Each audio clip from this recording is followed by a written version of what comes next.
I turn it down. Let me pull the audio back up again. I was trying to get the like a PowerPoint thing, but I don't have PowerPoint installed on this computer. So I think I need to get closer to the mic on this one because I turned my mic down when I recorded the Avatar review, and because I was ended up shouting into the microphone and it started sounding pretty nasty. So I had to re-record it and turn it down on the camera side. So it might be a little bit soft. Hopefully it comes across okay. Let me pull up again. I'm totally not all here today. Let's see. It's late. It's the week. It's the week between Christmas and New Year's. No one does anything.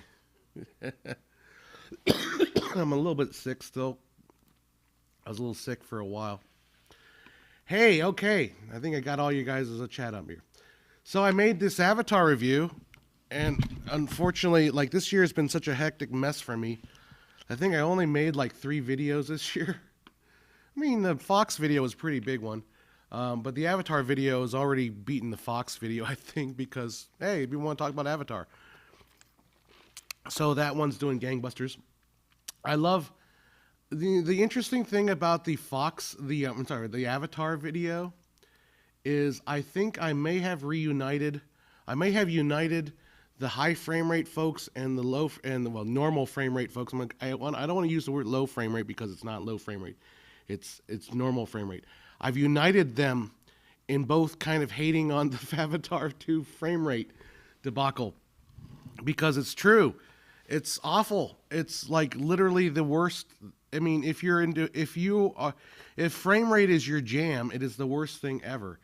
If you don't care about frame rate, then you won't notice. I mean, I'm not going to be under the impression that the general public cares about frame rate because the general public does not care about frame rate at all.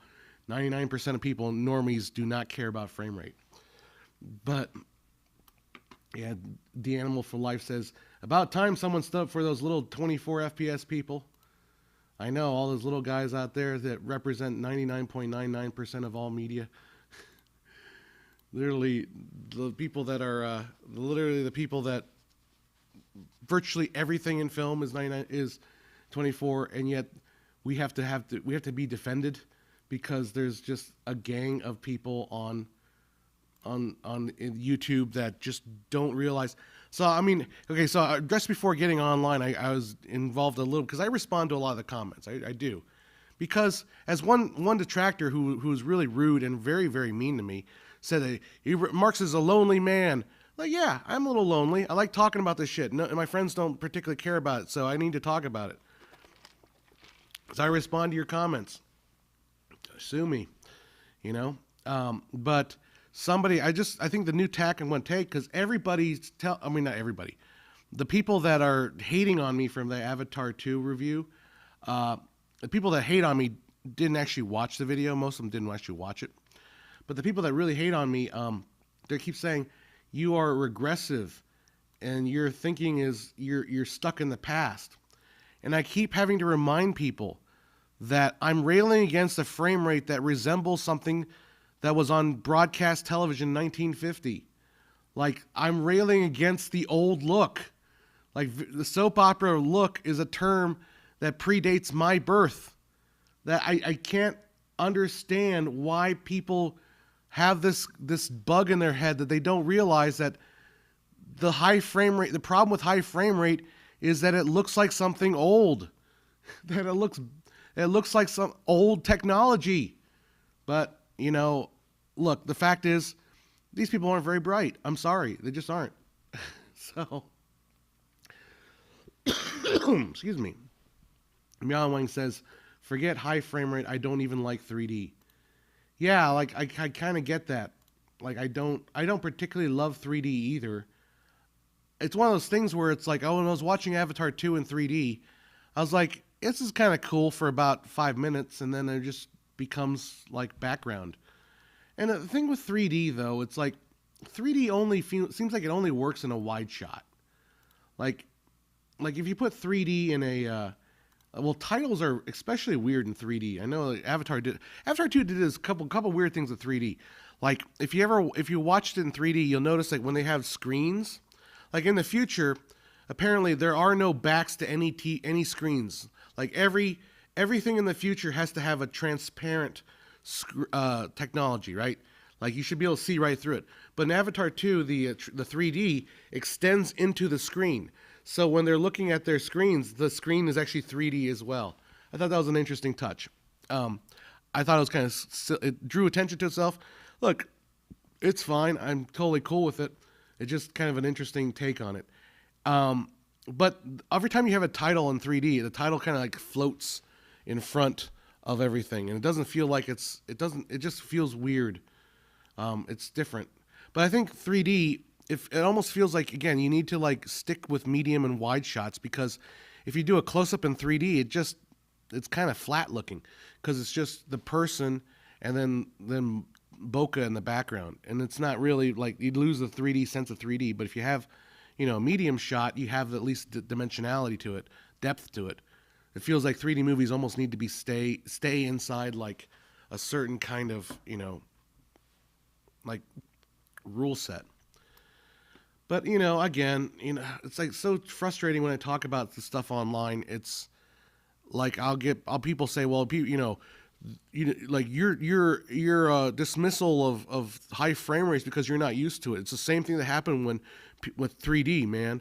Like first people didn't like it, then it becomes normal. It's like, no, 3D is not becoming normal. It's literally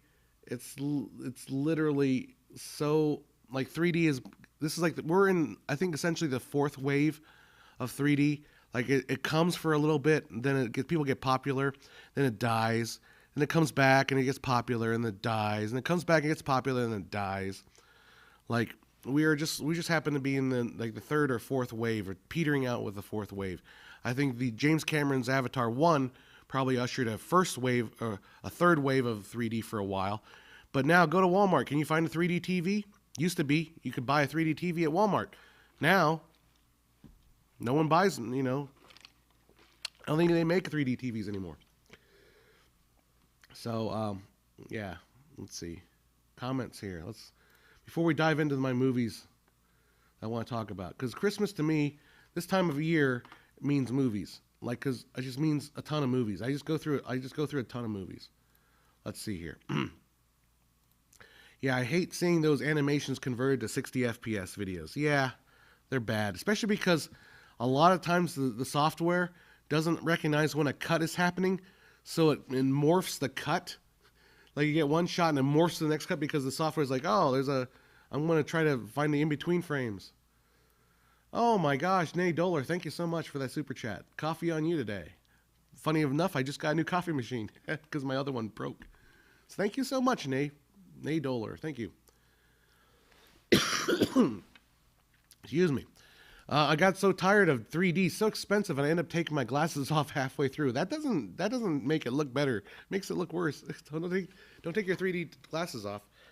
Like Avatar 2 is I guess projected to be over $1 billion now, which I think also it might be one of those things. I'm on Reddit, and there's the box office Reddit. It feels like they're super pumping it up over there on the box office Reddit. Like they're just saying, hey, I want to see Reddit. And the reason why I think it's hitting $1 billion is because everyone's paying for the ultra premium formats. Like the word on the street is you need to watch an IMAX. Well, IMAX is like $20 or $25 a ticket. So it's like double the price of the ticket. Of course it's going to hit $1 billion pretty quick. So, I'm cool. I'm totally cool with that. Mark McKinney says, I would pay $100 to watch Avatar 2 on Quest 2. Why is that not an option? Two reasons. Probably because Mark Zuckerberg would be taking a 30% chunk out of the profits. I think that's immediately why they don't like the idea of it being on Quest. But then again, I mean, I don't particularly like 3D glasses, but I wouldn't want to sit through a 3-hour movie with a Quest headset on. And I do own one too. It doesn't seem that I'm not into that. Avatar 2 was a good movie though. I liked it. Yeah, I think it was okay. Like I just wasn't excited about it. I wrote this on my Facebook. There is so much talk about Avatar 2 being immersive. Like it's it's the immersion into the world of Avatar, and I just didn't I guess I said it in the review. I didn't feel like I was immersed into the movie at all. Like I mean, it looked beautiful. The water effects are, like I said, probably the best ever created. It just, I don't care. I just don't care. I mean, it's a fine movie. I'm not gonna like sit here and berate because there's a lot of worse stuff out there. There's a lot of worse stuff out there. It just didn't do anything for me. Speaking of the reason I talked about, did I watch the Elvis movie? Yes, I did a long time ago. I wasn't paying that much attention to it, but I was entertained by the Elvis movie. Like I thought Elvis movie, I've grown to really like Baz Luhrmann. Like when what's the one he did with Nicole Kidman? When that movie came out, I forget. Man, my brain's already gone fried here. When that movie first came out, I was like, ugh, I can't stand this kind of his style. Like I didn't like it. I just did not like his style from that movie. But I'm waiting for chat to tell me what the name of that movie was. Moulin Rouge. Thank you, Nay. Yeah, I didn't like it, but then like 10 years later, and I revisited it, and I actually enjoyed it a lot. Like I don't think it has a great ending, but I really really enjoyed it, and I think I there's something about Baz Luhrmann's style that I've grown to appreciate. And although I wasn't watching that movie too closely, like I was kind of doing other stuff while I was watching Elvis, I was impressed with it. So I was pretty cool with it. It's a film required for the exam here in editing college. Well, yeah, man, I guess so. I mean, it's definitely edited. It's definitely got a very unique editing approach. Oh, Weird was incredible. Yeah, I heard from my friend. I got to pull out my Roku and watch it. So let's talk about the movies. So when I was referring to the immersion thing, I was really talking about, and unfortunately, I don't have all these up because I haven't figured out how to do this properly. Hey, Mindo, how you doing? The movie the thing I was talking about when it comes to immersion is HBO's The White Lotus. I think that is one of the best shows I've seen in a long time. Like it's I mean, quote unquote miniseries, maybe you want to call it that. I think both season 1 and 2, and I binged both of those basically over a course of like 2 weeks. That show to me is way more immersive than Avatar 2 ever could be, because there are so many points of entry for the viewer when it comes to the White Lotus is such a brilliantly written show. And I think I struggle to look at things and like I have a hard time right now like deciding what is beautiful cinematography. Like or defining what is beautiful cinematography. I don't know if you understand what I'm saying here. Like, I can take a camera out and shoot a sunset and it would look nice. I can shoot something and it would look nice. But is that beautiful cinematography, or is that just, nice camera work? Is that impressive?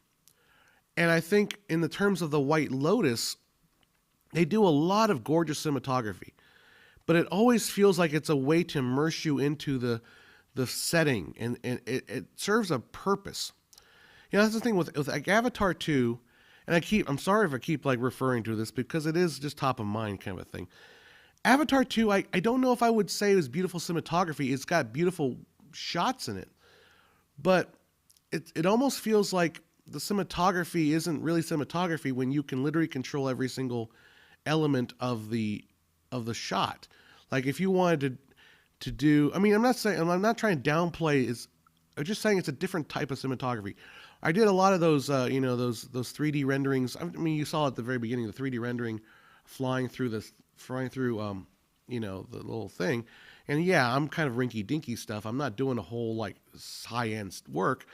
But the fact is, you can literally do whatever you want in a CG environment. You can just make up, you want that thing lit up better, just put a light there. It doesn't have to really exist in real life. You just light it. Like anything is possible with the CGI. So like Avatar 2's CGI, I understand. I recognize that it's a visual effect. It's a lot of artistry there, but it's not the same thing as the beauty shots in something like White Lotus. So there you go. Danny Rogers says it's 2023. Films must be 100 FPS. 24 FPS is so 1960. I'm going to take that comment in the joke, and I'm not going to try to dissect it properly the way it deserves. But anyhow, so yeah, White Lotus. But I think the thing is also with White Lotus. If you don't know what the White Lotus is, it's a story of a hotel, a high-end luxury hotel, and for lack of a better term, the rich assholes that go visit there. And some of them are assholes, some are not assholes. They're all varying levels of assholes to each other. And the staff are assholes to some of these assholes. It's just it's a comedy in a sense, and then that it is funny, but it's more of a drama. And it's just kind of an ensemble drama, and your life. I just totally dig it. And I think part of what I really appreciate about that, and I try not to make these political, but I feel like the White Lotus threads a very interesting political message in that it's almost anti-woke. The author, the Mike White is obviously, I think from all respects, he's a true progressive liberal, but he's also, I get the sense that he's critiquing his own side. He's critiquing the far left woke side of things. And I appreciate that. And it makes the thing feel way more grounded, way more thought-provoking, way more interesting than just being preached at from one perspective or the other's perspective. It's actually, I wouldn't call it fair and balanced, but it is much more thoughtful. And good golly, I appreciate thoughtful stuff. Like I just love when people are willing to think about, what do I mean when I say this, and what does it mean to be like, because the first episode there's a subplot, and I'm going to get into a little spoiler. This stream is going to be a little bit spoilerish. I'm sorry about that, but I can't talk about these movies. I'll be being somewhat spoilerish. But the first episode deals a little bit with like the one girl thinks that she should like bust into this guy and steal the jewelry because, hey, after all, this resort is on stolen land, and therefore it's only right that they retrieve the land, get some payback from it. But by the end of the story, you realize I think she kind of realizes even though her demand for social justice is leading to other sorts of injustices. I think I appreciate that. It's not just so blatantly one-sided dumb. It's brilliant. Anyhow, that's the first season. The second season does have as somebody said, as Mindo said, the guy from Sopranos. I never watched Sopranos, but I recognize him. You know who he looks like? He looks like that guy Beato, YouTuber that does the music stuff, Rick Beato. He looks like Rick Beato, and the first time I watched it, is that Rick Beato? Like, no, it's the Sopranos guy. If you know who Rick Beato is, I think you would recognize that he looks like Rick Beato. Anyhow, the second season. So the first season takes place in a resort called White Lotus in Maui, and it's got what's her name? Dadario. God dang it, what's her name? Oh, hi, Kat. Thank you for the super chat. You get snitches, pets on the head for the cat there. Thank you so much. What's the name of that Rosario Dario? What the heck is her name? Dario. Dang it. Dario White Lotus. Chat will probably tell me or me faster. Alexandra Daddario. Alexandra Daddario. And by God, she is a magnet for the eyeballs. I just glued it. Yeah, I never watched Sopranos. I'm not a big mafia movie guy. That's part of the reason. It took me a long time to even appreciate Goodfellas. I'm just not a mafia dude. I don't particularly care for mafia movies. Oh, thank you, Kat. And you have a happy new year too. So anyhow, check out Dark Materials. Okay, I gotta check it out. HBO has been like my go-to. It's like I will watch HBO for a while, and then I'll like, okay, what else is on? I'll turn on Netflix. I'm not crazy about Netflix, but I always end up going back to HBO because they got like all my good stuff on there. So yeah, the HBO is just killing it. Anyhow, the second season involves Rick Beato. I was saying Alexandria Daddario is in the first season. She's absolutely like gorgeous, and she's such a great she's a really good actress. It's got the Steve Zahn, who's really good. If you remember Steve Zahn, I just remember him from That Thing You Do.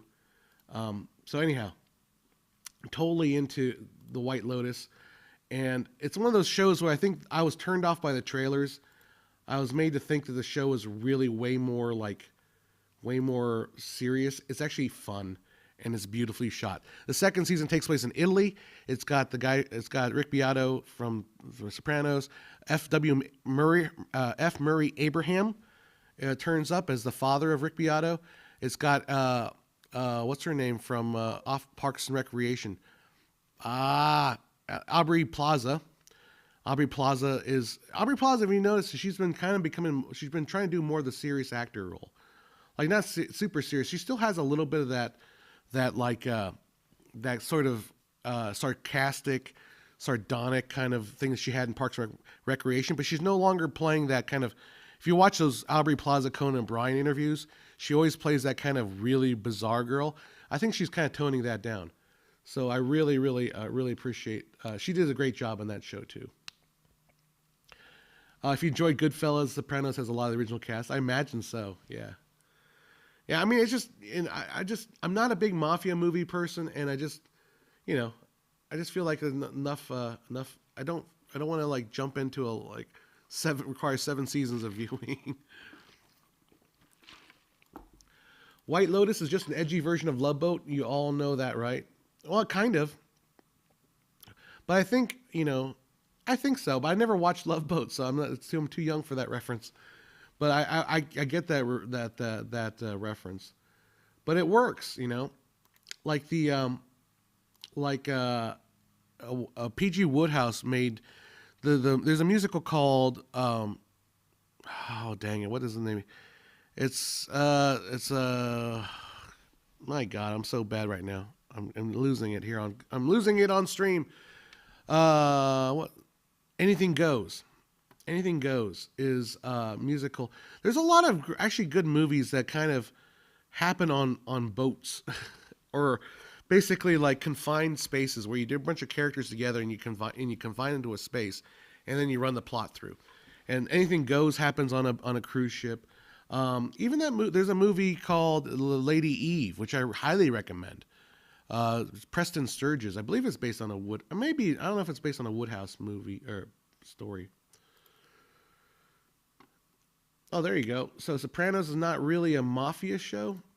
It's more about the characters that all happen to be in the mafia, as well as the decay of America in the early 2000s. Yeah. Mian Wang says, love White Lotus is way better than The Love Boat. It probably is. But I would definitely recommend White Lotus. To me, like that show and the second season. Let me talk about the second season. They landed that finale on the second season like I have not seen a TV show land a finale in a long time. That finale was so effing satisfying. It was so effing satisfying.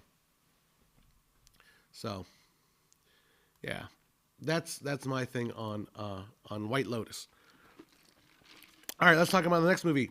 So on Christmas Day, I ended up watching 6 movies. I think I broke a record that day. Or I think 5 or 6. I don't remember what it was. So the first movie I watched was Matilda the Musical on Netflix. Now, so I have my background with Matilda the Musical is I saw it at the Moonlight Theater. I was in the audience. I saw it once, and then I was in a run in Temecula here in my town for like 12 showings. Rich people getting pampered and falling in love gets way too much. I don't think anyone falls in love in the first season. They fall out of love. Saul Goodman says, I enjoy Matilda more than Avatar 2, then I'm not afraid to admit it. So my background with Matilda, I whenever I do a musical, oftentimes I will have to sit there for. When you play a musical as an instrumentalist, you will be required to sit and do nothing for a large chunk of the show because you're not playing. You're just doing, Now you could read a book. That's often been done. Although our director did not discouraged us from actually doing any of that. So what I would do is I would listen to the dialogue a lot. So I would dissect the show. I would let my brain be a director, and I would say, how would I direct this movie? And I would do that a lot.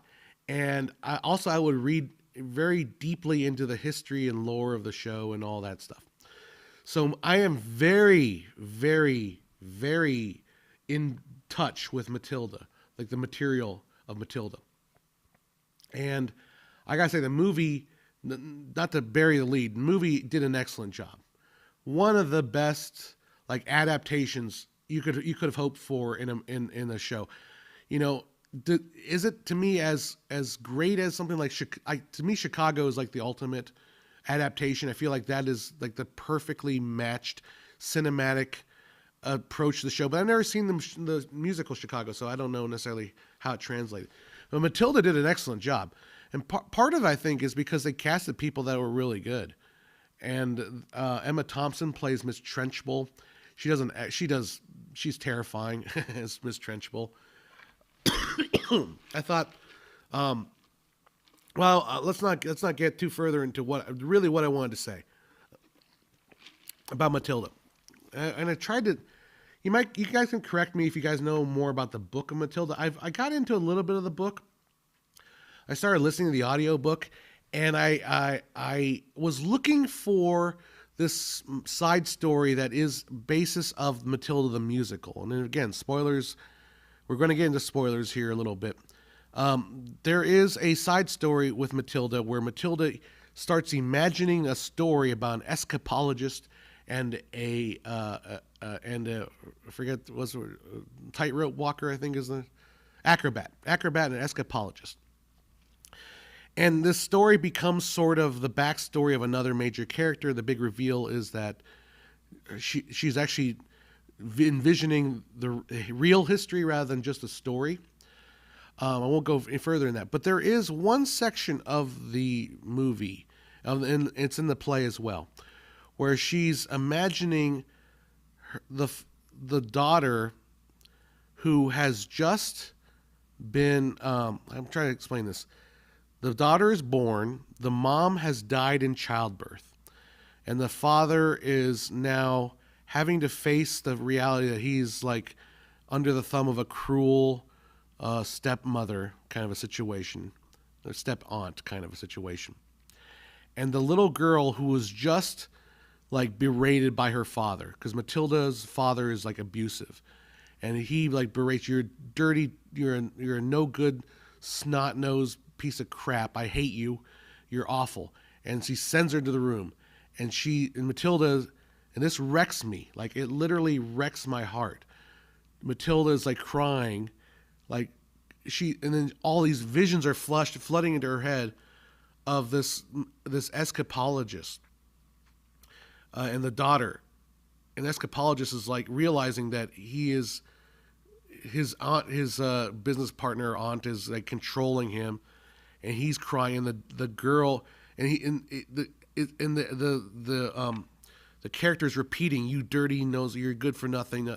It's like this transference of this anger, and then the girl sings something like, "Don't cry, daddy. Don't cry, daddy." And then the daddy has to go away and like deal with the situation, and he's never seen from again. That part, like I was crying uncontrollably, and I don't quite understand why. And then maybe we can sit here and go through some therapy online on public free association here. But there is an element to this show where it is about sort of the innocence of youth lost. And knowing it when you're young. Like, I don't know if about you guys, but it's like there was a point in my childhood sometime too where maybe I was dealing with this a lot, but I felt like the innocence, the fun of youth was gone in that moment. Does that make any sense to anybody? I think so. But and then the other side of it too, and I'm getting to the point where I'm probably getting pretty old. Uh, it's the other side of being a parent, and I'm not a parent. I do want to be a parent, but being a parent and seeing your child suffer in that way, and just like wanting to take away that suffering and just stop it, like those competing like emotions that were so powerful in this moment, in the musical and in the movie. Like both of them have this, and they both do it justice. Like I was crying, and I wasn't necessarily crying for that purpose. Yeah, and Sal Goodman, I'm not to take away from my emotional outpouring here, says I saw the movie more as a standing up to bullies. I agree. I'm not saying it isn't. It is standing up to bullies, proving that children are more than just brats, more than just maggots. You know, it's the play is, you know, and the tone of the piece, because it is the guy that made Willy Wonka, right? It's his. He has a very interesting like relationship to kids. And I don't mean that in a term totally like sexual way, but like, yeah, physical abuse literally kicks your innocence as a young person. Most of us has been there. Yeah, it's both of that, you know. But his relationship to kids is that he starts off, you know, Roald Dahl. Thank you, Saul. I wouldn't be without the chat telling me what all these words are from my head that I'm losing it. But Roald Dahl has this very, like the musical, and the movie does this too, but the musical opens up a little bit more corny in that the very first song is, "My daddy says I'm a miracle." Everyone's a literal freaking brat in the very beginning of in the play version. In the movie, it's not played as hard as that, but in the book, in the play, they're all like freaking snotty kids that think they're the best. And then you cut to the song of Matilda saying, "My daddy says I'm a like ugly little toad. My mommy says I'm a waste of space." So you got this contrast between these snotty kids who are like super privileged, and then Matilda, who's like, everyone just shits on her the whole time. I don't know this. But well, what I'm saying is there's the two parts: the innocence lost. Now we're talking through it. The innocence lost, and the yearning of wanting to protect a child, and Matilda is so conceived in a way that makes you want to be there to protect her so hard. And maybe it's my white knighting coming through, you know, but you just want to just throw your arms around her and tell her it's okay. And my God, I've not seen any material since that has that effect on me. Like, not even close. Like I said, I was bawling my eyes out. It was so emotional, that movie. And not necessarily for the reasons I think that are thematically there, not thematically, but that are like conceptually there, the story wise there. Anyhow, that was rough, but I loved it. I thought it was great. I thought it was really well done. So I definitely would recommend you guys see it. Sicario 2, 1 versus 2. I didn't even know there's a Sicario 2. Is there a Sicario 2? Somebody just in the chat. I can pull it up here a second. Hardcore Motors, Sicario 1 versus Sicario 2. I've never seen Sicario 2. I thought the Sicario 1 was okay. It wasn't my favorite, but to me, kind of forgettable. Anyhow. Oh, I forgot to mention Del Toro's Pinocchio. Yeah, I think if you were to choose between Pinocchio, Del Toro's version versus Disney's epic, God, shoot me, horrible version, Del Toro's Pinocchio is infinitely better. I think Del Toro's Pinocchio is really pretty good. I will give it this caveat. The musical elements suck. Del Toro's Pinocchio's musical elements drag it down. Like, it makes it worse. Like, if it got rid of all the songs, it would be twice as good, because the songs are so bad. So bad that it's just it's like, I saw one review that said, like, there's a callback, a reprise in the movie, in the Del Toro version, and you have to be reminded that, hey, this song was originally sung in there like 5 minutes ago, because it's so forgettable. It's so bad. Saul Goodman said, I didn't realize there were songs in it. That's how bad the songs are. Like, otherwise, it's actually very good. Like, I really appreciate. I mean, I think the animation is brilliant. You know, I like the angle that they played with the death. As far as, I wish you could almost push that door a little bit harder. You could push that a little bit deeper. Like, Pinocchio is actually full of very, very interesting, like, analysis wise. Back when Jordan Peterson was still just a professor at Toronto or Harvard, wherever he was, he did a whole lecture series on Pinocchio. And the problem with some of those lectures, though, is I wish it would stay on topic, because I would have liked to see him go through all of Pinocchio and, like, explain, or at least talk about all the different symbolisms there are in Pinocchio. But it's very, very, very, it can be read very deeply. It's very interesting. Very interesting stuff. So I would definitely recommend Del Toro's Pinocchio. Definitely worth watching. Yeah, the original Pinocchio, or at least the Disney version, is way better. That Disney remake is god awful trash. Like, okay, I'm gonna say it. Like, there are times when there are certain, like, I recognize, like I said, mafia movies are not my thing. I don't love mafia movies. But I can recognize that The Godfather is a classic masterpiece of work. I just don't jump to watching The Godfather. I'm like, hey, I got nothing to do. What can I watch? Let's rewatch The Godfather. Like, I don't do that. Like, it's not the movie that I would sit down and, like, oh, let's have a good time, watch God. Not my thing. I don't love The Godfather, but I can see it as a masterpiece, and I can acknowledge that it is a masterpiece. It is a seminal piece of work in the history of film. So I got in an argument with somebody about the new Zemeckis. He remade that Pinocchio. And I said, this is a piece of shit. Literally, because there's a part where Pinocchio is walking down the street and he comes across horse shit.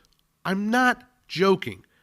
Literal horse shit on the street. And Pinocchio's like, oh, what is this? And, like, Jesus, this is the animator saying, yeah, I know. This is horseshit. And if you've seen Chris Gore talk about it online too.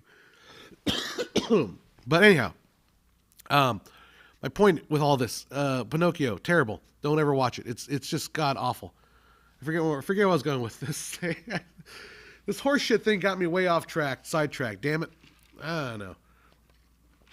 I got way off here. Pinocchio horseshit. What was I talking about? I don't know. That's how bad it was. Anyhow, so yeah, I was arguing with this guy, and I was saying, the original is a masterpiece.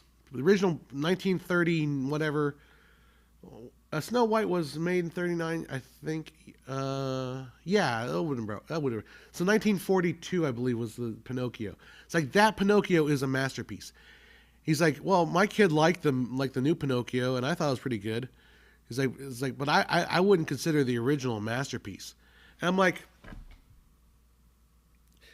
I don't have any respect for your opinion if you don't consider the original Pinocchio a masterpiece. You may not like it, or you may not think it's the greatest movie ever.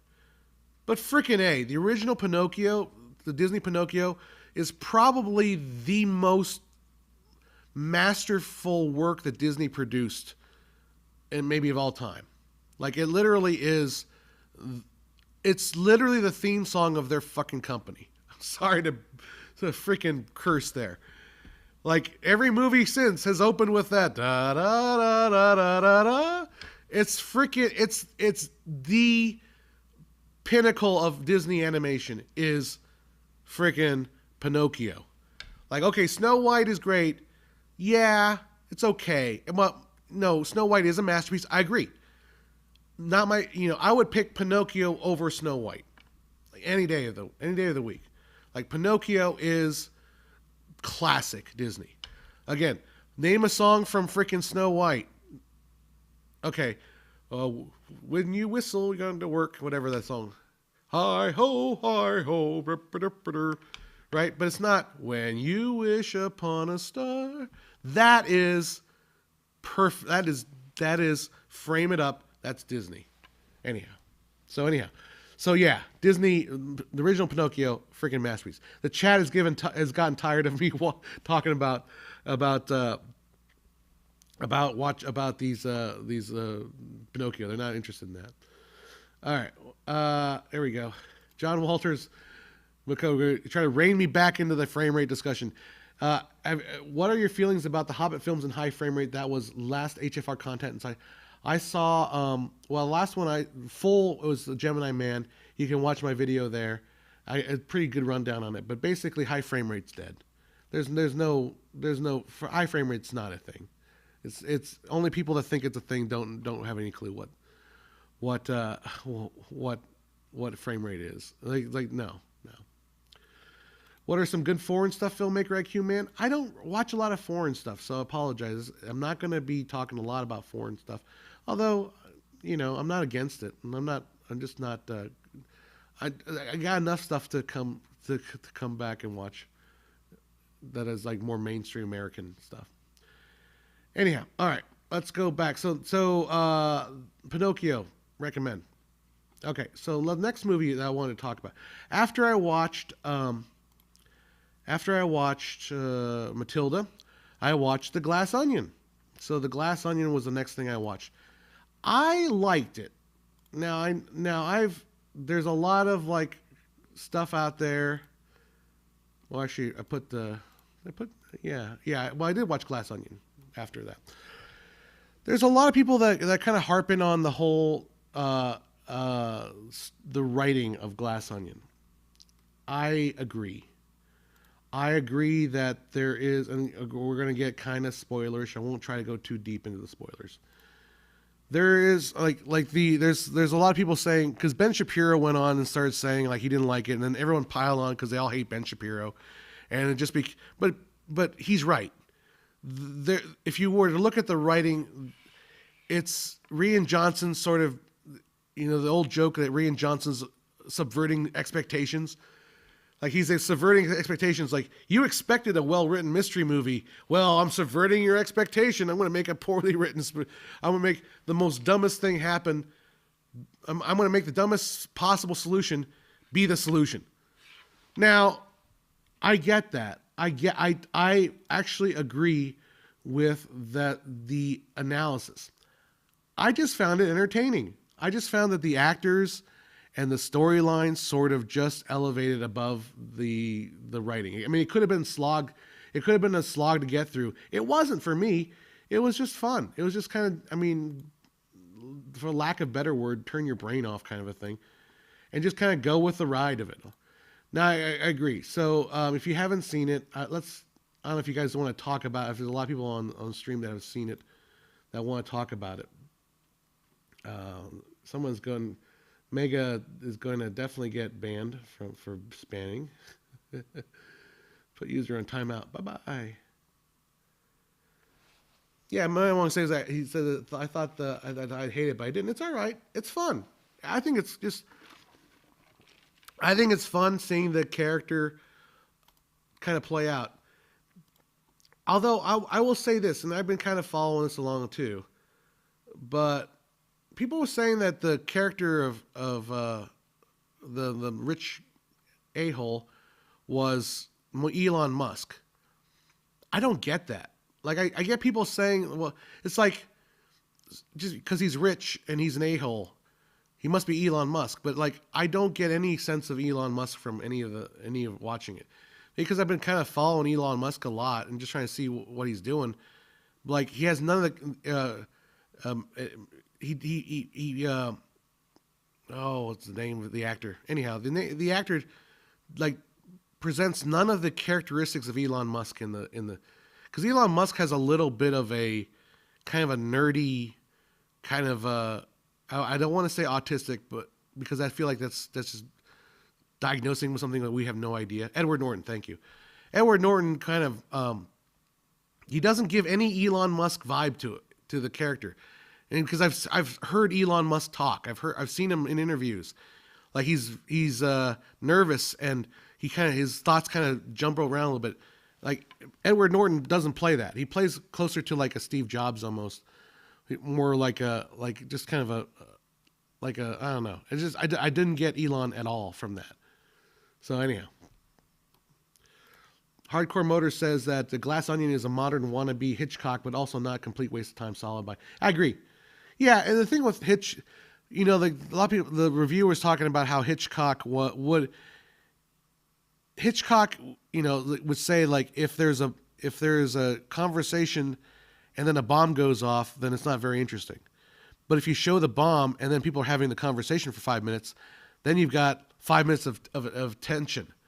And in some ways, the structure of Glass Onion, the way certain elements of the story, I'm trying not to go too spoilery, but it just doesn't, like the first half of the movie, or the first hour of the movie, you come to realize like everything I thought up to this point has nothing to do with like I was not given any information. Like they pulled the wool over your eyes. So I get that. It's just, but it is kind of fun because they're interesting to watch.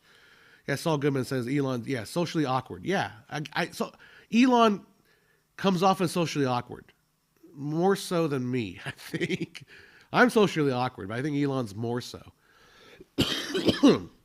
But I don't think Edward Norton played it that way, and that's why I didn't get that Elon connection.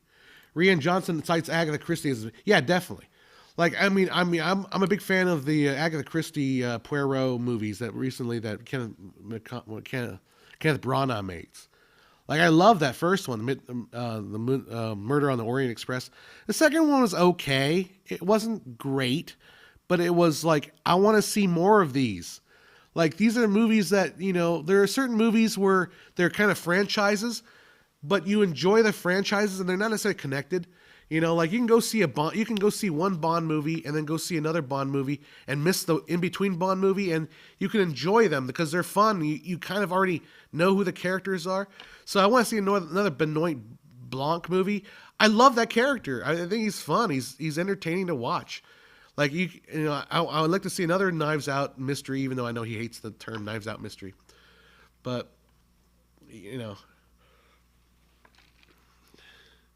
Mindo says, I could be wrong. I feel Elon's attacked in a somewhat coordinated way recently. A lot of noise and speculators.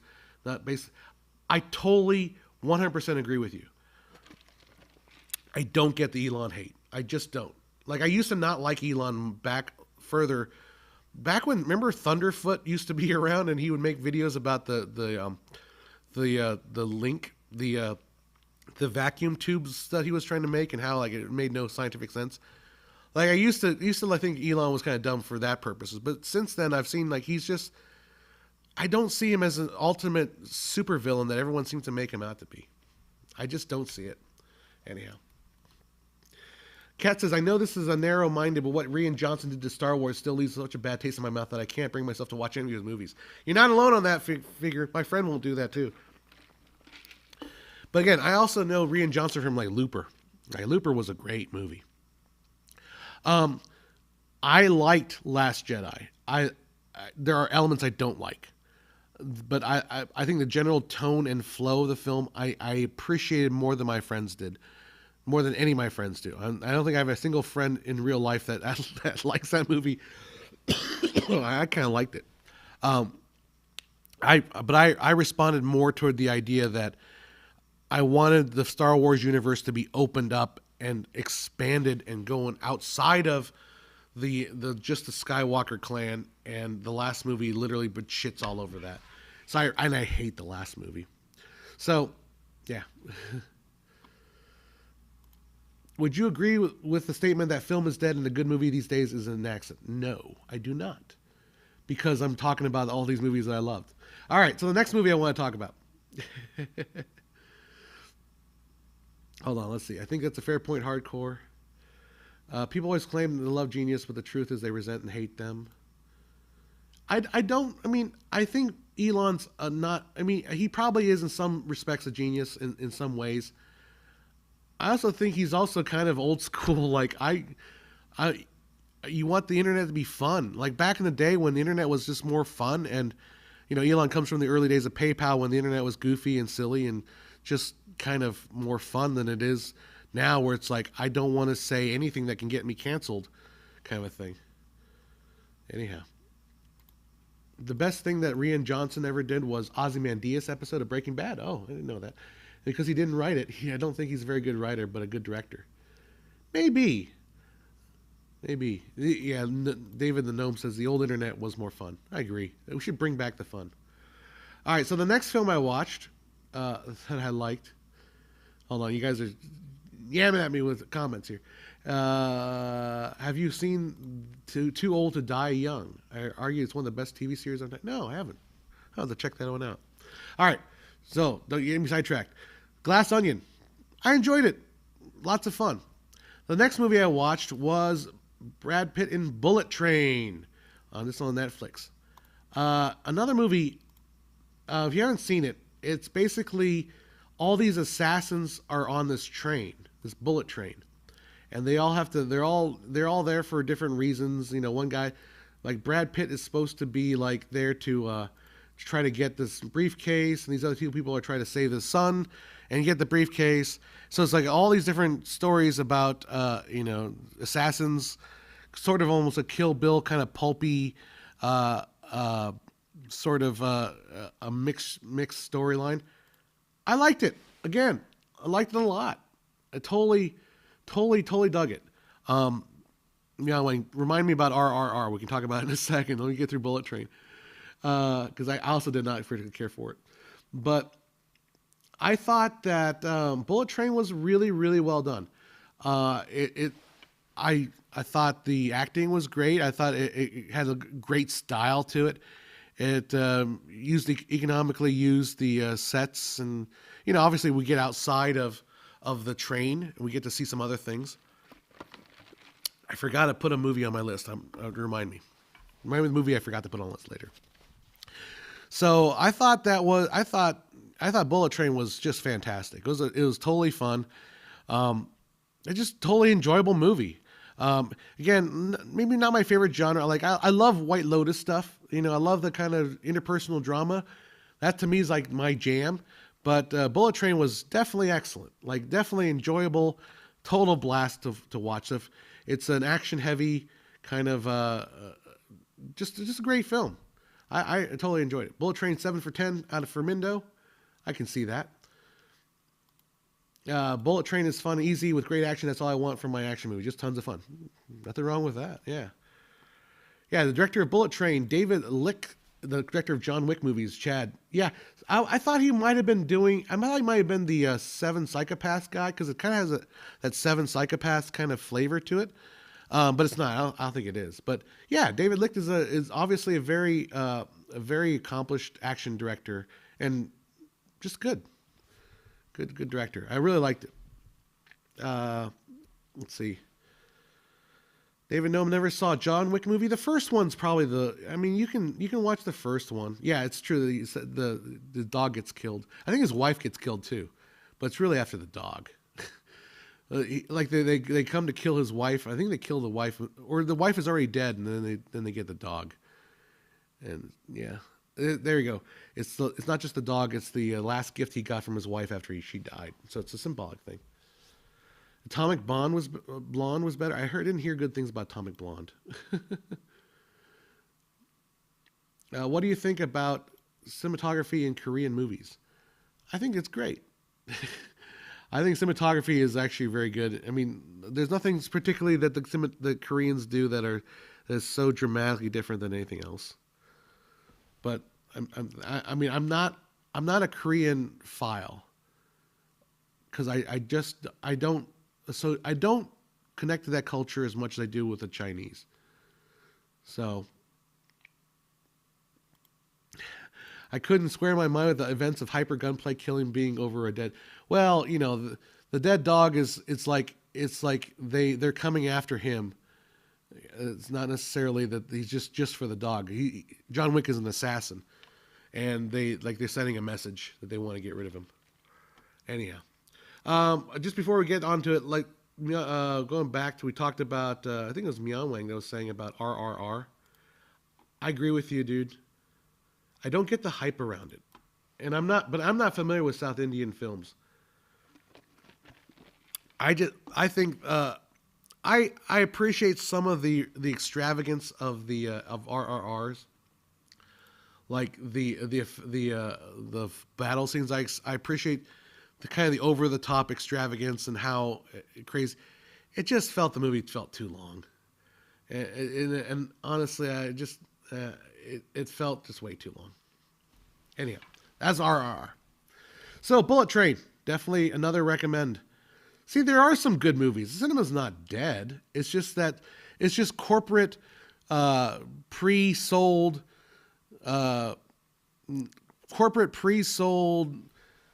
content made for mass audiences,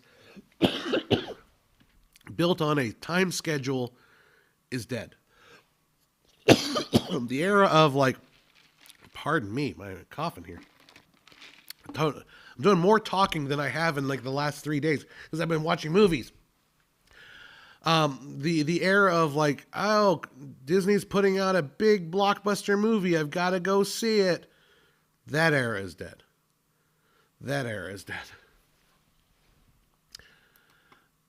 Yeah, Sal Goodman says about John Wick. They didn't realize he was an ex-assassin, just picked on him because they were entitled Russian mafia, and the son only did it because John Wick didn't want to give Russian son his car, so he stole it. Yeah, so there's reasons behind it.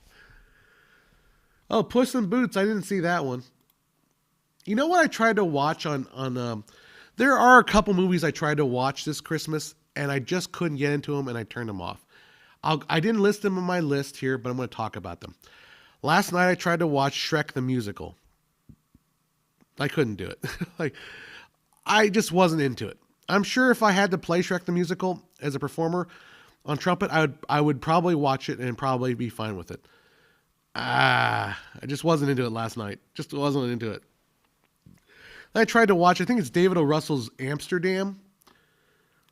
I couldn't get into that movie. I think is Amsterdam David O. Russell?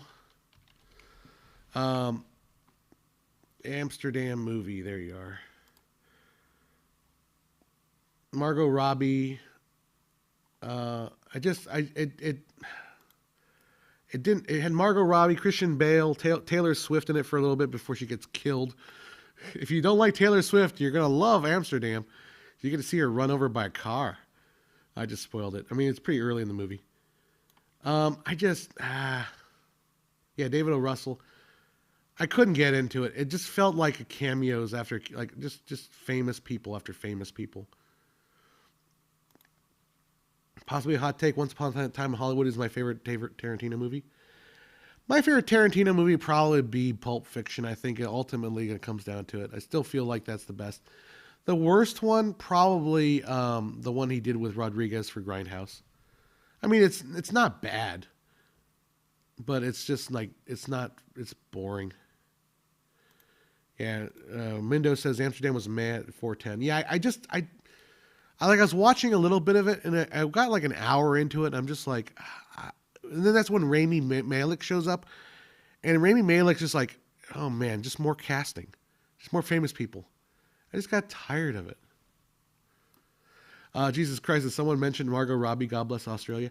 I want to see, however, Babylon. I have not seen Babylon. Yeah, Babylon. I've heard such awful things about Babylon that I want to watch it. I'm not a big fan of Damien Chazelle because I feel like he stepped in it with his musical movies because I feel like he just doesn't understand musicals at all.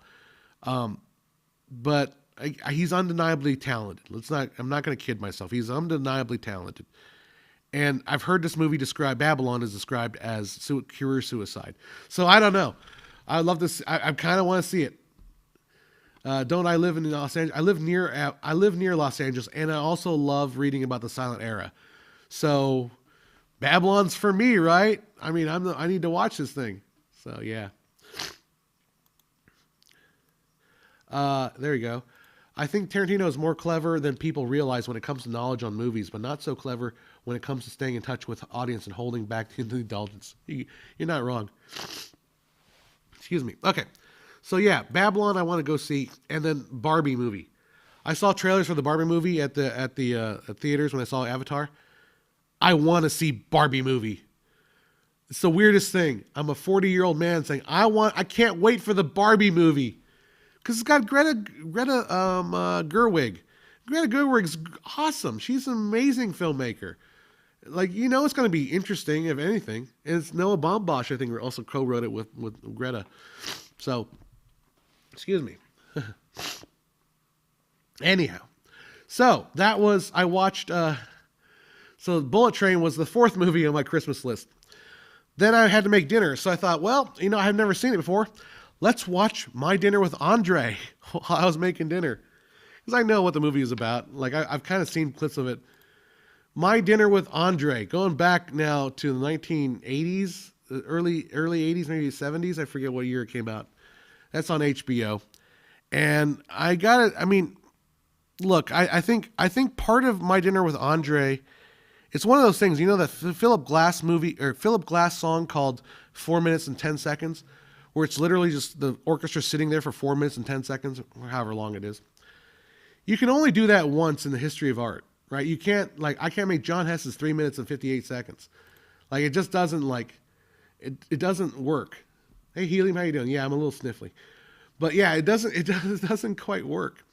So, My Dinner with Andre, yes, definitely can.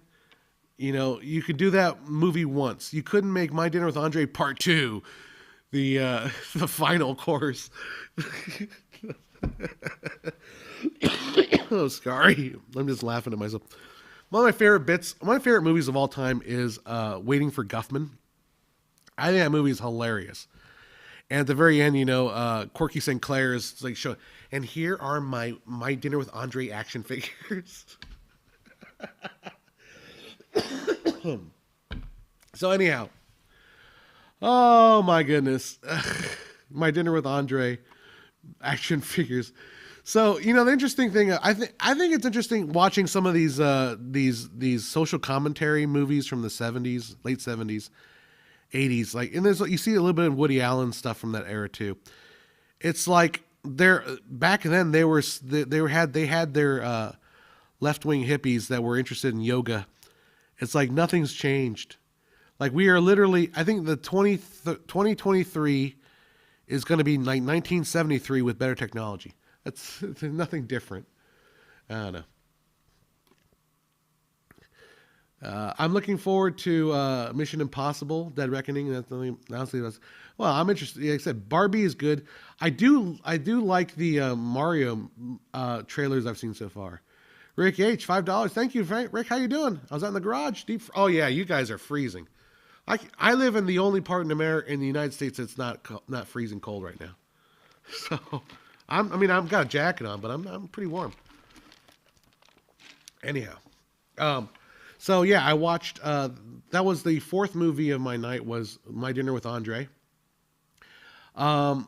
It's funny how at the core of what they were saying in My Dinner with Andre, it doesn't seem much different than it is today. Because at the core, Andre is talking about how people are blinded and numb to reality, that they don't know how to feel. And in some ways, it feels like social media is just another complication of that. So I definitely feel like My Dinner with Andre is, it is a time capsule in that sense, but I do feel like it is relatable for even today. Yeah, I just talked about Caleb. I talked about Glass Onion not that long ago. I enjoyed it. So there's the brief version. Andy Kaufman did a version of My Dinner with Andre with the wrestling manager, Fred Glassy. That's cool. Anyhow, yeah. And Derek says I'm looking forward to Oppenheimer. Yeah, that's another movie that looks interesting too. I mean, we'll see how that Quantum Mania. Like, I'm almost kind of given up on Marvel. I just don't even like. She-Hulk was the final straw. Like, I literally just said, you know what? I'm getting rid of my Disney Plus subscription because they're gonna put this trash on television. I'm done. I literally got rid of my Disney Plus. I'm like, I'm through with this. So I wasn't gonna be able to watch Avatar when it comes to D plus. Mission Impossible Dead Reckoning was the most anticipated film for me in 2023 by Indiana Jones 5 because I like how the director did Night and Day and Ford versus Ferrari. I like Ford versus Ferrari. I like James Mangold, I guess. I have high expectations, but I am so burned on Indiana Jones that I do not think that will be a good movie. Like I mean, if reviews come out that it's awesome, I'll go see it. If the reviews come out it's middling at best, I'm not going to bother. Yeah, they recreated the mushroom cloud practically. Nolan literally blew up the desert to get his movie. Anyhow, all right. So that was the fifth movie, My Dinner with Andre, that I watched on Christmas Day. The sixth movie I watched was Addams Family Values. So I got into an Addams Family kick again because I was starting to watch Wednesday. I got 2 episodes into Wednesday and I just wasn't interested. Like it just didn't work for me. Like because although I like Wednesday Addams' character, you feel like she's only in the Addams Family, she's more like part of the ensemble. I don't think she's a solo artist necessarily. I want to see Gomez and Morticia, and I want to see Fester, and I just feel like they're better all together. And just her by herself, I didn't hate it. I just didn't hook me. So I ended up watching Addams Family Values. Addams Family Values is probably because I watched Addams Family maybe about a couple weeks ago. I think Addams Family Values, the sequel, is a little bit stronger of a movie because it's also a little more streamlined. Joan Cusack, I kind of oddly attracted to her. I know some people don't like her, but I think she looks great in that movie. Anyhow, that's Addams Family Values. I'm leaving your comment on the screen forever. Hold on, let's take that off. So Addams Family Values is the last movie I watched on Christmas Day. Yeah, that's the one where Wednesday goes to summer camp, and she's like, "I will destroy you." Did I see Andor? No, I did not, partly because I'm done with Star Wars. I liked Last Jedi. I hated the last movie, whatever the Rise of Sky, whatever the last one is. Like I freaking hated it. So I almost washed my hands of Star Wars. What are my favorite silent films?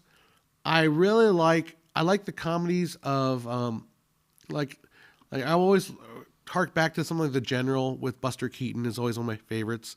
What's the name of that one guy that the guy that Safety Last guy? I like a couple of his films I like too.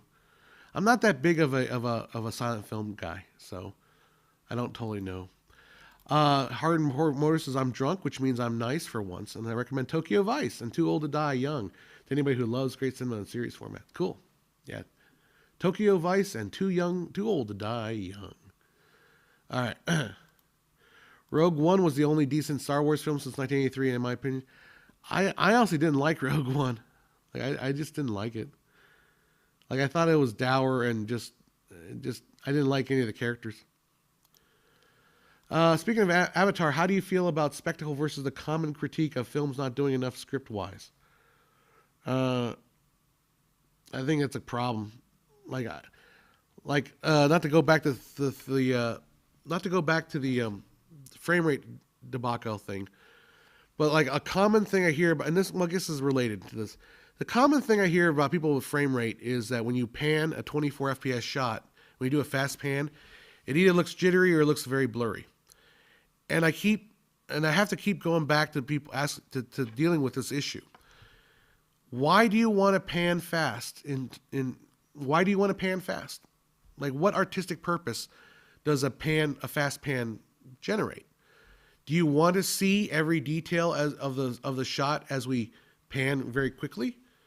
Or do you want like a whip pan is like, that's an effect. So the common complaint is like, oh, every time the camera pans, it's awful. Well, then pan slower. Like the artistic intent of a pan. What does a pan do? Like if you want to pan fast, you're not going to give the audience enough time to absorb what you're seeing as you pan. So when I deal with these frame rate issues, it's always like the insistence on things like being able to pan fast. It's like, that's not cinema.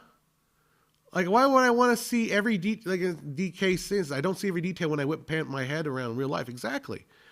Like think, and then I was go through and go on YouTube and look up every establishing shot from something like Lord of the Rings.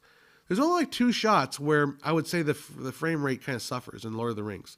There's a couple orbit shots when they're going around the hobbits as they're walking around, helicopter shots. And I admit some of those are a little bit juddery. But 95% of all establishing shots are not pans. Like pans, yeah, Roma did pans right.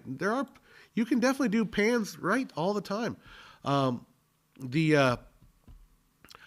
remember watching in theaters the movie Jojo Rabbit, and there's one shot in the like a passage of time in the Jojo Rabbit where it's just a pan of the room, very slow pan, and you're seeing the kids like they're like going over like 6-month period. So they appear here, and then they walk over here, and then they're in here in different costume, and so it's a very slow pan, but it's so smooth because pans can be smooth. Like you don't need to pan fast, right? You don't need to panning fast doesn't accomplish anything artistically. It doesn't accomplish. I want to be able to pan fast because we need higher frame rate to do that. But anyhow, the question originally was, can you what's the spectacle versus story wise? Okay, like spectacle is I want to be able to pan fast. But why? That's what the story wise. That's what the story is more important. Again, like I keep getting into it with these people about frame rate. Because like every single time I talk about this thing, it's like it's always comes down to the most mundane of things like panning or like I want to see action scenes in high frame rate. Like, no, you don't. You don't want to see action in high frame rate. You want to see it in low frame rate because you want that mystery. If you, and the last night I was getting into it, like talking about how Bruce Lee was known to be faster than the camera. That's a legendary status. He could punch so fast. It was like the camera can't even see it. That allows your imagination to say, well, he can punch so fast I can't see it. Then I don't know how he could be going as fast as lightning, right? But if you shoot high frame rate, you're going to see Bruce Lee punching. And it's going to be fast, but it's not going to be faster than the camera. And then you take away that mystery. So that's why action suffers. You want that mystery in the frame rate. Anyhow, I keep going on and on about it. I'm in my own head. I'm tired of hearing me talk about it. So I deal with it almost every day on freaking internet YouTube. So I guess you're not a big fan of Michael Bay, LOL. I'll be honest, Avatar 2 made me respect Cameron less. And it made me think that Cameron is basically Michael Bay without the juvenile sense of humor. The thing, Michael Bay is actually a great filmmaker if you could subtract out some of his juvenile humor, which is so cringy that it's awful, right? Like the last couple movies he's made, the one with Ryan Reynolds in it, I forget the name of that, pretty entertaining. Like if we just got rid of some of the humor that Michael Bay has, he's like a very entertaining director, like really good. But it's just his humor is so cringe that and the whole Transformers thing. Yeah, I didn't follow any of that. Yeah. Caleb says the Avatar high frame, but the CGI looked off somehow when it involved Seacrete. I had the same problem with the flying creatures because. This might be something that like I play with drones. Like for my business, I have drones that fly, but I also have like little tiny miniature drones that I mess around with, the first person drones. The wash that comes off a drone, the air wash, there's a lot of air flying. for like a 2-pound drone. If you were, in an Avatar world with these monstrous creatures, like the amount of wind that they must put out in order to get lift would be something pretty serious.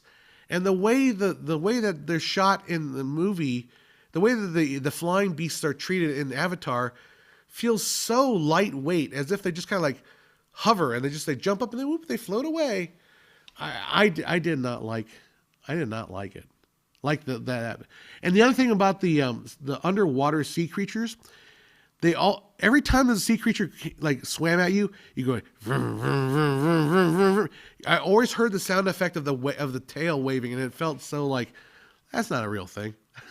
It's like yeah. Another thing to add to the argument: look at any Lubezki Chivo movie, intense yet 24 FPS. None feel jittery. And to add to that, any Pixar movie, not a single bad shot in a Pixar movie, and they can have all these movement, not a single bad shot, because Pixar movies are freaking gorgeous. Anyhow, all right. As someone with an engineering background, Armageddon was the most. Yeah, I agree. Armageddon is questionable. But what's the last movie that Bay made for Netflix? Let me see. Michael Bay. Michael Bay. I'm probably the chat will tell me before I even not Pain and Gain, but the other one with Ryan Reynolds. Six Underground. Like Six Underground has some really good like effects in it, like some good stunt work in it. Yeah, Ambulance. I forgot about Ambulance. I didn't see that movie, but yeah, watch his first video, which is a music video. Remember, you know what he's got famous for, right? It's that peanut butter commercial, that milk commercial for the peanut butter. Yeah, Six Underground. Yeah, that one.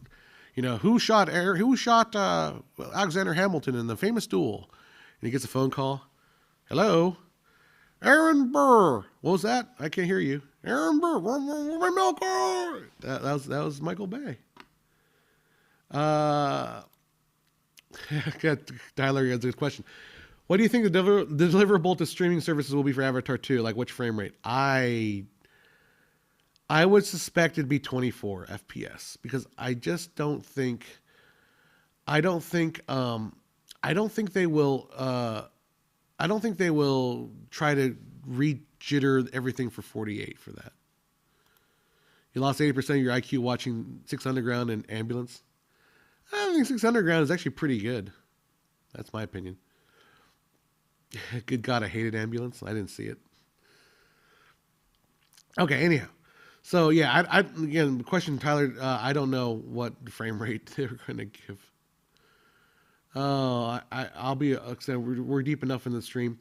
I was contacted by the people that make True Cut Motion, the technology they used. I kind of feel like they kind of brushed me off because I'm a YouTuber. I don't really matter. I'm not ASC. I'm not. I'm not very important. So we were supposed to talk, but they never got back to me. I don't think they'll want to talk to me because I thought that was garbage. And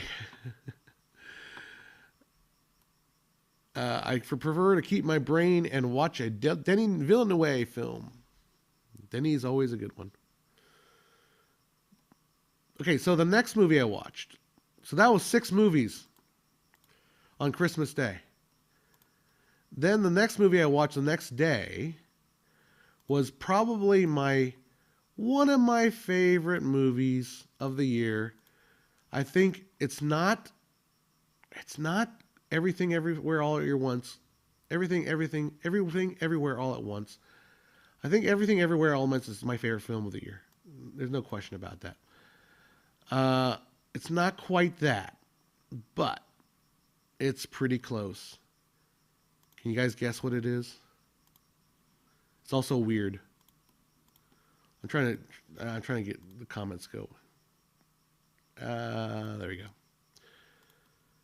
It is Adult Swim's Yule Log. That movie Oh my God. I loved Adult Swim's Yule log. Oh, now if you know me, you know I absolutely love Too Many Cooks.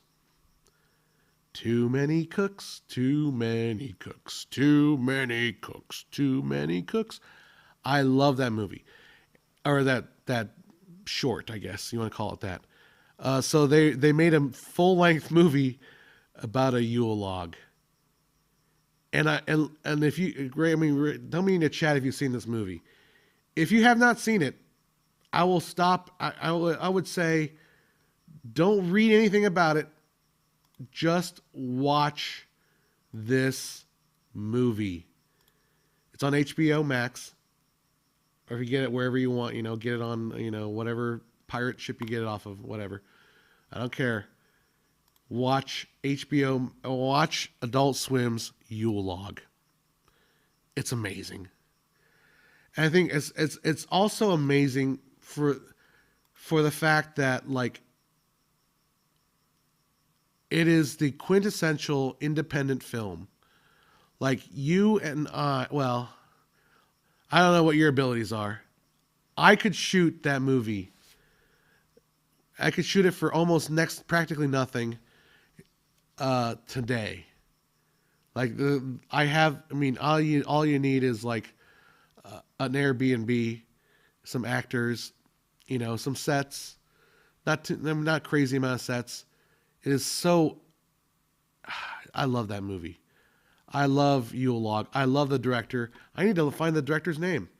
Let's find his name up. Yule log director. I think I look. Casper Kelly. I love you. Like I love what's his face from Barry. What's the name of that Barry guy? Barry movie or TV show. What's his name? Bill Hader. Like a couple months ago, I professed my undying love for Bill Hader, and now I profess my love for Casper Kelly. Brilliant, and a great model for film. Like, people say, well, film is dead. You can't make anything new with 24 frames a second. That's old technology. Oh no, you need to see Yule log. Oh, it was on Film Threat. I've been watching a lot of Film Threat recently. I should go hang out with Chris Gore. I think I'd get along with him. He liked Avatar more than I did though. But yeah, I'd love to see the director. We gotta check him out, Casper Kelly. Shoot, what show did he say? Adult Swim's Yule log. Yule log. Beating a dead horse. James Cameron did release, I think, a true cut motion of Avatar 1. I think that was what they'd used. Anyhow. Oh, see you next year, Mindo. Take care, buddy. Anyhow, Yule log. Yeah, Yule log, dude. Some hot stuff. I don't think anybody else has seen the movie in this chat, so I won't go into more details about it. But let me tell you the premise. The premise is it's those burning log videos. That's the premise. Guy is trying to shoot. It just starts off with a burning log. It's a burning log short. No, it's not. It's a full length movie. It's feature length, but yeah. Oh God, it's so good. I mean, I think it's closer to Everything Everywhere All at Once. Everything Everywhere All at Once is a little bit more of a traditional narrative, and that has a storyline to it. But Yule log has a storyline. Don't get me wrong, it really does. It's just so good. Definitely watch it. You're either gonna hate me for recommending it, or you're gonna say, dude, that was the most effing brilliant movie I've seen. Well, maybe not most, but that was really fun. Like, Yule log is awesome. So I think maybe I'll do this. I'll say Everything Everywhere All at Once is my favorite movie because I still emotionally connect to that movie deeper. But Yule log as maybe my number 2 movie that I've ever seen. I mean, yeah, if you liked Everything Everywhere All at Once, remember, this is not quite the storyline that every EEAO is, but it is so freaking good. Yule Log. It won't win any awards. Absolutely won't win any awards. Hey, Black Dynamite. Now, Black Dynamite, though, Black Dynamite is more of a parody. And Black Dynamite, but Yule Log is, like, Yule Log has, it plays with multidimensional. I won't say anymore. I won't say anymore. Yule Log. Yule Log. Definitely go see Yule Log. It is really good. So, I mean, Casper Kelly, look, it's not a normie film. Like, if you take your friends who aren't like film lovers, and hey, let's watch the Yule Log, they're going to say, what the fuck did I just watch? They will say that. They're absolutely will say that. But if you get a bunch of people that are kind of like a little bit on the esoteric film lovers, Yule Log, Casper Kelly, I love you, chef's kiss. Not gay, but let's just say I will rub your feet. How about that? Oh. Anyhow, Yule Log. That's enough of me gushing about Yule Log. Sorry, coughing up. Okay, so that was I watched that the other night. I told my friend Joe to watch it. I don't know if he's watched it yet. The last movie I want to talk about, because I've watched all these movies since Christmas. Okay, the last movie I want to talk about, I did not see this. I've never seen this movie, so I was like trying to watch something after, like, I don't want to watch this Shrek musical. What else is on Amazon? I saw Roadhouse. I'm like, oh, I've never seen Roadhouse. Let me see Roadhouse. Yes, 1989 Patrick Swayze movie, Roadhouse. Never seen it. Absolutely had a blast. And then I started researching this movie. Like, started like looking it up, and it really kind of bothered me that everywhere I looked, everyone was calling Roadhouse a bad movie. And I thought to myself, Roadhouse is not a bad movie. Like, people are saying, oh, it's the best bad movie out there. Roadhouse is not a bad movie. Roadhouse is a fantasy movie that literally delivers exactly what it promises. I wanted those MFing bullies dead. Like when Patrick Swayze Dalton like rips the throat out of the one guy, I'm like, yes, that guy deserved to die. And when they finally kill the bad guy, spoilers, you're like, yes, that guy freaking deserves to die. It is a power fantasy fulfillment. It is exactly what it sets out to do. It is not a bad movie. It is not a good bad movie. It is a good movie that happens to just be a fantasy kind of silly movie about, about these guys that like bust bar, I didn't realize it was Bar Rescue, basically. But it's not a bad movie. Yeah, no cops show up until the very end. Exactly. I mean, it's not a realistic movie. It's not a realistic portrayal. It's like I said, it's a fantasy movie. So like my point with the Roadhouse was like, and I was looking this up, and it was like it was nominated for the Golden Raspberry. I don't know. I've gotten to the point where I realized those Raspberry Award, that's bullshit. Like half of the movies that are like, The Shining was given a Raspberry Award for worst movie of the year. Do we consider The Shining the worst movie of the year? No. Like, it's like the Raspberry people with a stick up their ass. Like, no, Roadhouse is not a bad movie. It is a great movie that delivers exactly the kind of old school kind of super power fantasy kind of thing. Anyhow, Point Break is better than Roadhouse. I have not seen Point Break, so maybe I'll put that on my list too. There's some movies I have to go back and get around to seeing. So anyhow, so yeah, that's my last point I wanted to make was Roadhouse. A lot of fun. I had fun with that one. I loved me some Roadhouse. And then Roundhouse kicked him and said Roadhouse, just like Peter Griffith. Anyhow, all right. So those are the movies I watched. All told, what is that? 1, 2, 3, 4, 5, 6, 7, 8 movies in the last couple days. So I've been busy. It's feeling good because for a long time I haven't watched any movies at all. Yeah, rip Patrick Swayze. Like my friend was one of my friends on Facebook was saying like, oh yeah, the reason we didn't watch the movie is because of what's his face? The cowboy. That cowboy guy. What's his face? Dang it.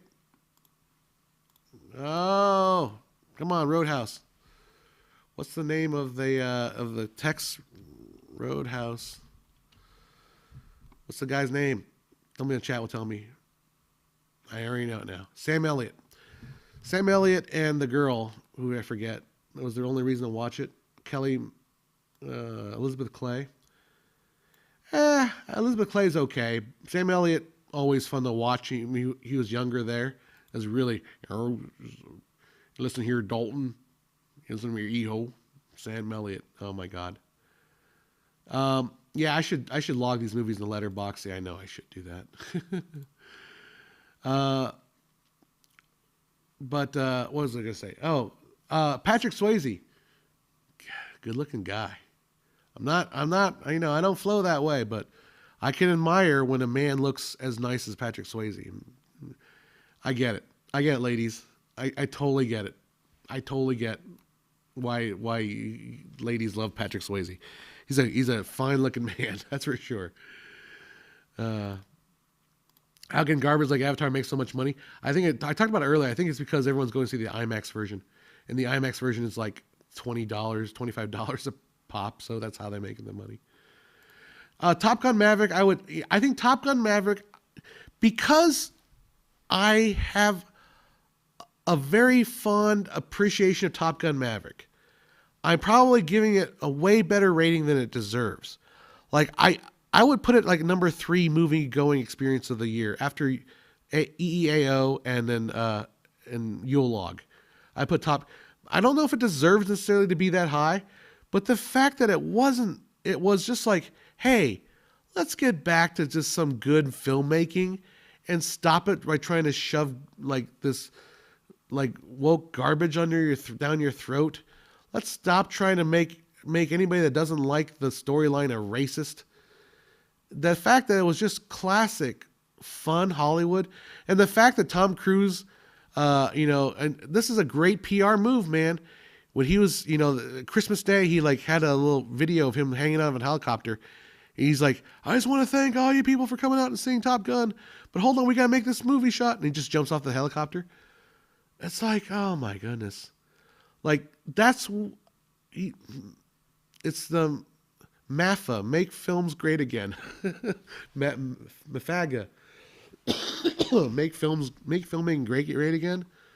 It's like bringing back some decent fun and just enjoyment rather than just everyone feel bad about yourself. Feel bad because you don't love the crap that we're shoving down your throat. Yeah, super fun movie. And just for being super fun, I want to give it more praise than it probably deserves. I was rewatching because again I was like, is it just me?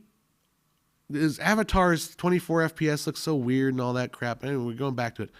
I wanted to go back and watch Mad Max Fury Road, and Mad Max Fury Road was a freaking fun ride. That was a great movie.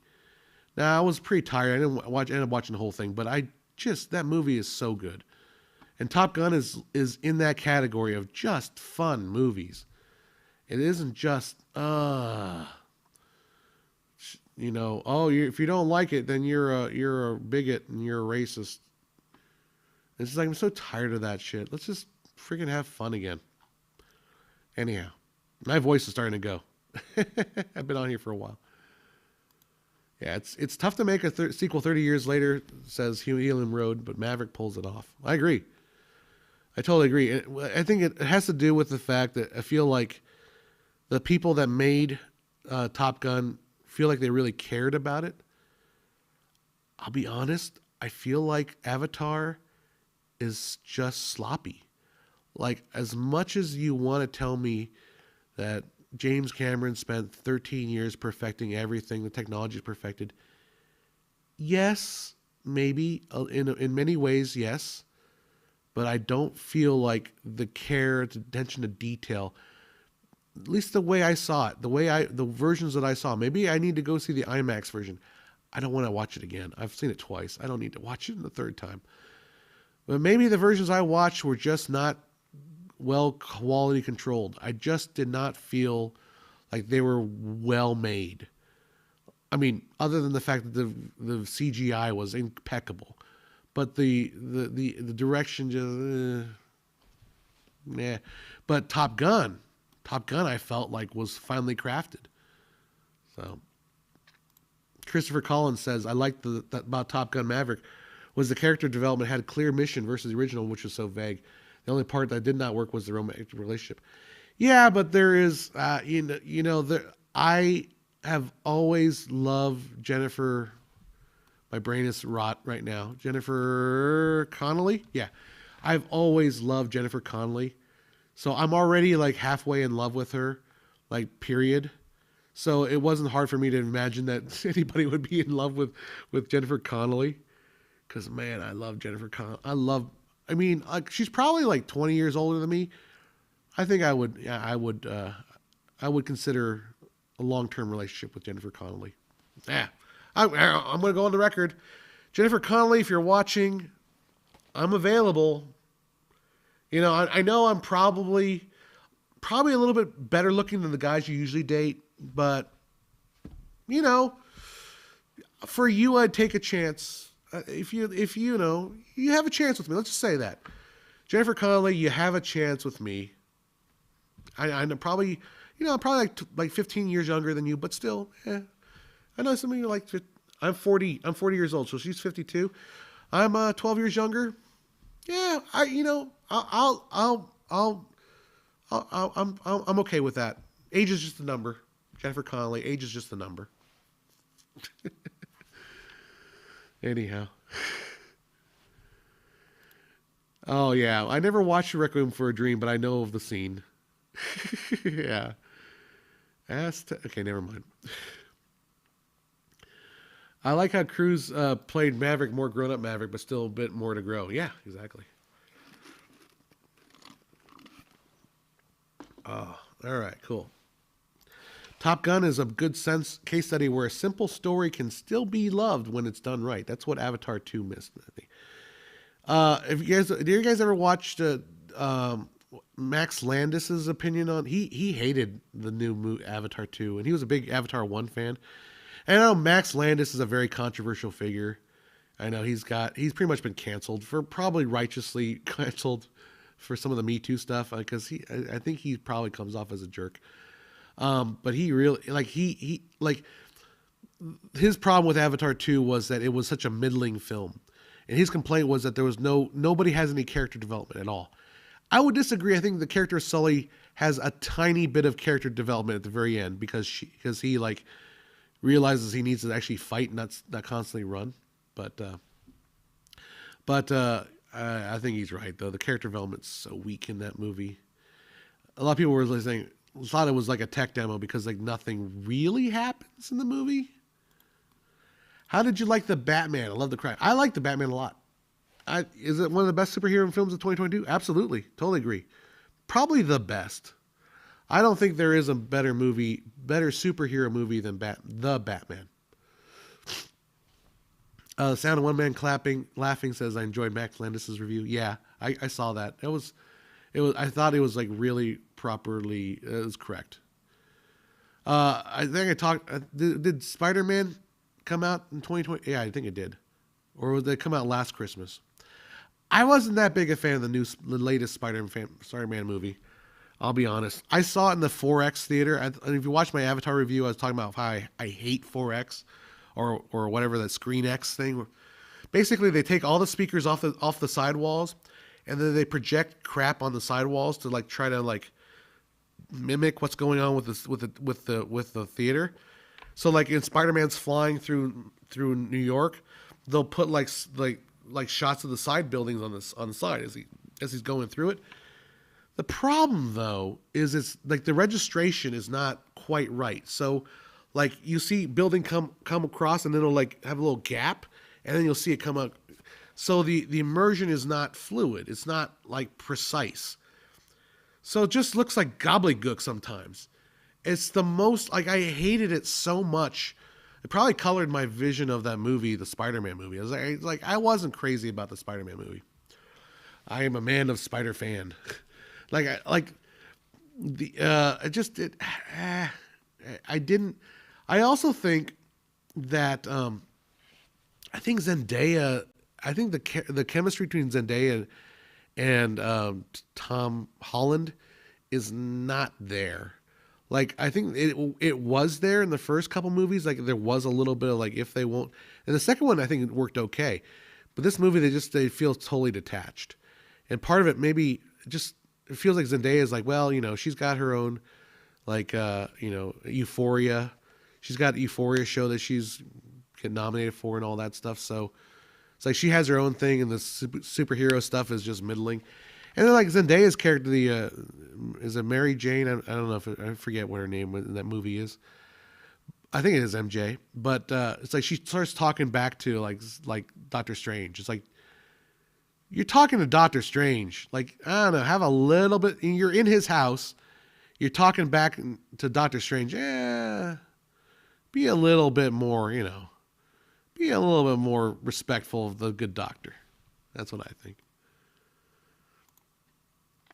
I liked the Batman too. I was very interesting in intelligence as the sound of one man laughing.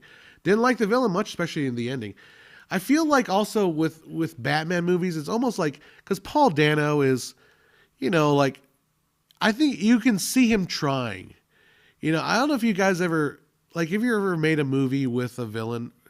When you're working with actors, sometimes you work with an actor, they have a good take and they have a good spin on a character, and you kind of let them do their thing or you kind of explore with them.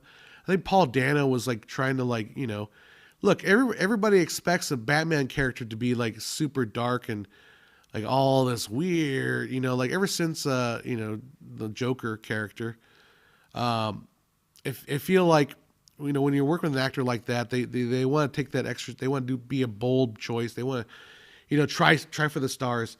I think Paul Dano tried for the stars on that, and I think he did fine. I don't think it's as impactful as what's his face? Dang it, Joker character. Gosh, my brain is so mush. But I liked him. I liked him. Fair enough. I thought Kirsten Dunst was a great MJ. Yeah. I think Kirsten wins it all. I think it's not. It's just a little slow in parts. We're talking about Batman. Says Caleb Kahn. But visually, it did capture the feeling of reading something like Batman Year One. Yep. Ooh, there you go. Totally off topic. I'm working on a script for a remake of the Max Payne movie, which is utterly disgraceful to the game. Yeah. Anyone interested in that? It could be interesting. Yeah, there you go. I like Holland and Zendaya, but Marvel is incapable of romance. Yeah, that's true. And when they do romance, like freaking She-Hulk, it's just nasty and disgusting. See you later, Mega69. All right. Saw the trailer for Megan. What's that? I have to check that out, Rick. I'm also looking forward to the Bear on Cocaine. Is that the movie? Cocaine Bear? Like that. Like people say, or is it Cocaine Bear? Is that the name of the movie? Yeah. That thriller dark comedy, Cocaine Bear. Basically, the story of a bear that gets into some cocaine and goes crazy. I mean, like it's that old joke. What was I expecting there? I gotta look at this Megan thing. I haven't heard of Megan. Let's take a look at that. Megan. Ooh, okay. Megan is a marvel of artificial intelligence. A lifelike doll is programmed to be a child's greatest companion and a parent's greatest ally. Designed by Gemma, a brilliant roboticist, Megan can listen, learn, watch, and learn as it plays a role of teacher, friend, and teacher, playmate, and protector. When Gemma becomes the unexpected caretaker of her 8-year-old niece, she decides to give the girl a Megan prototype. The decision that leads to unimaginable consequences. James Wan producing. Okay, cool. And it's Blum, Gerald Johnston. Cool. Fortunately, it's a January release. Those are usually dumping grounds for movies. Was that Allison Williams? Okay, pretty cool. Yeah, that might be fun. It's got a little bit like AI mixed with Chucky. Sounds like a little bit of that. Looks pretty cool.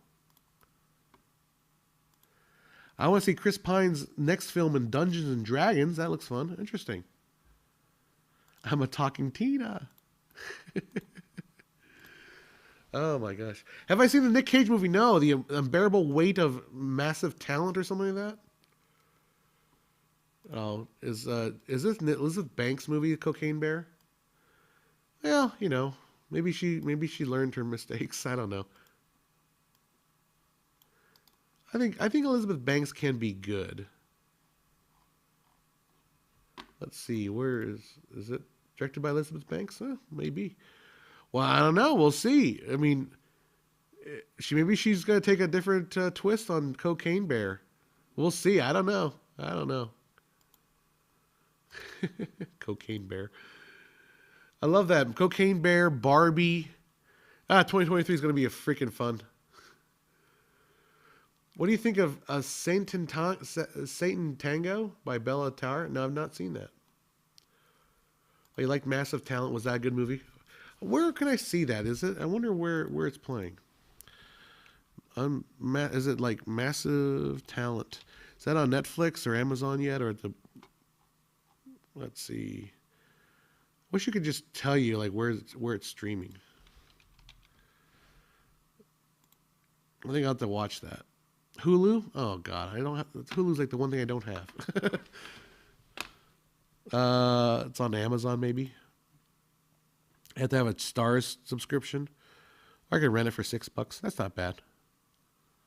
Maybe I'll do that. I was gonna go see. I might go see Babylon tonight. We'll see. Yeah. Anyhow. Yeah. D&D. The Shazam movie doesn't look bad either. I mean, did you guys seen the Shazam trailer? And it's Pony Smasher. That's the guy that directs it. But he puts a little cameo of his Annabelle in there too. I know you guys caught that. I think that was kind of clever. I'm probably not that clever for catching it, but Pony Smasher. That's the what's his name? The director he's actually got a great YouTube channel. He talks a lot about certain directing things. Like if you want to get like a good like insightful stuff into directing, Pony Smasher. What's his name? Chat will get it before I Google it. Oh, my keyboard's dying. Pony Smasher. Yeah, my keyboard's dead. That's great. That's just great. David Sandberg. Thank you, Mian Wang. You guys are so good on top of that. Yeah, David Sandberg. He's got a good YouTube channel. Yeah, I'm excited to see what DC is going to do. It's still too early to see until we. Yeah, I wasn't a big fan of James Gunn, but he's kind of like redeemed himself in my eyes. Like I'm really into what. Let's see what he does. Let's see what he does with DC. Yeah, I think Rick says I think the DCEU needed to be flushed and the whole intergalactic villain is played out. Yeah. I agree. And I think that's what James Gunn is doing. He seems like he's just flushing everything. It's like, we're starting over. Screw it all. Although, Shazam was fun. So we'll see what we do. Petrosexual, we were talking about, I am looking forward to Barbie. Barbie's the one I'm really interested in. Mario Brothers movie looks fun. Look, I grew up with Mario Brothers. I mean, everyone my age did, so I think it'd be fun. Favorite Eat the Rich movie as of late? Probably White Lotus, if you wanted to call it that. I mean, White Lotus really isn't Eat the Rich. Well, the second season is, well, depends what you mean by eat. If you knew the show and you understood the wink wink, nod nod. Barbie: The Making of Mega Factories Productions. Okay. Oh yeah, Oppenheimer. Oppenheimer looks fun, or well, not fun. It looks good. I want to go see a movie about making the nuclear explosion. Yeah, anything A24. A24 is fun. Yeah, yeah. I'm probably gonna see Babylon. Did anyone see Fablemans? Like I can't. I think I talked about it before. I really don't want to watch that movie because I feel like I'm at the point in my movie making career, whatever that career is, that I just would feel unbearable jealousy watching that movie.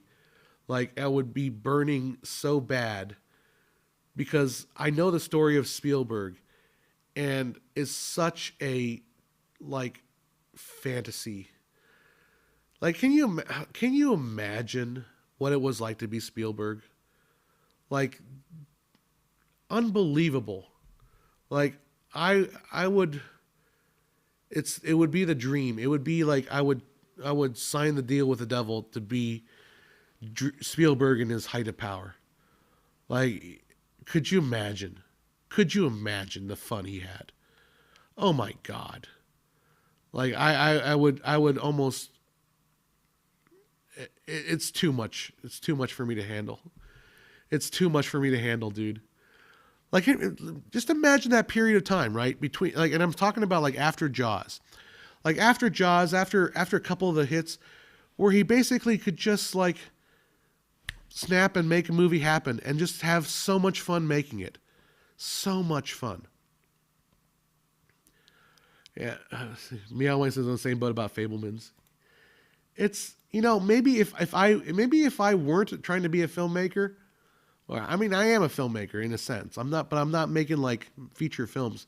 If I didn't have that inspiration to do that, maybe I could enjoy it.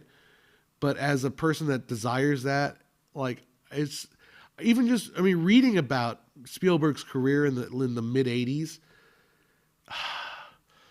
Like you're just having so much fun. So much fun.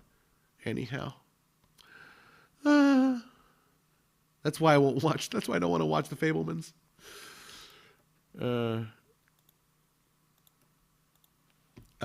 Rio says I would sign a deal with Spielberg to be the devil. True.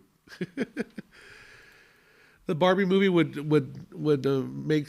I think Kubrick would have gotten a kick out of the Barbie movie trailer.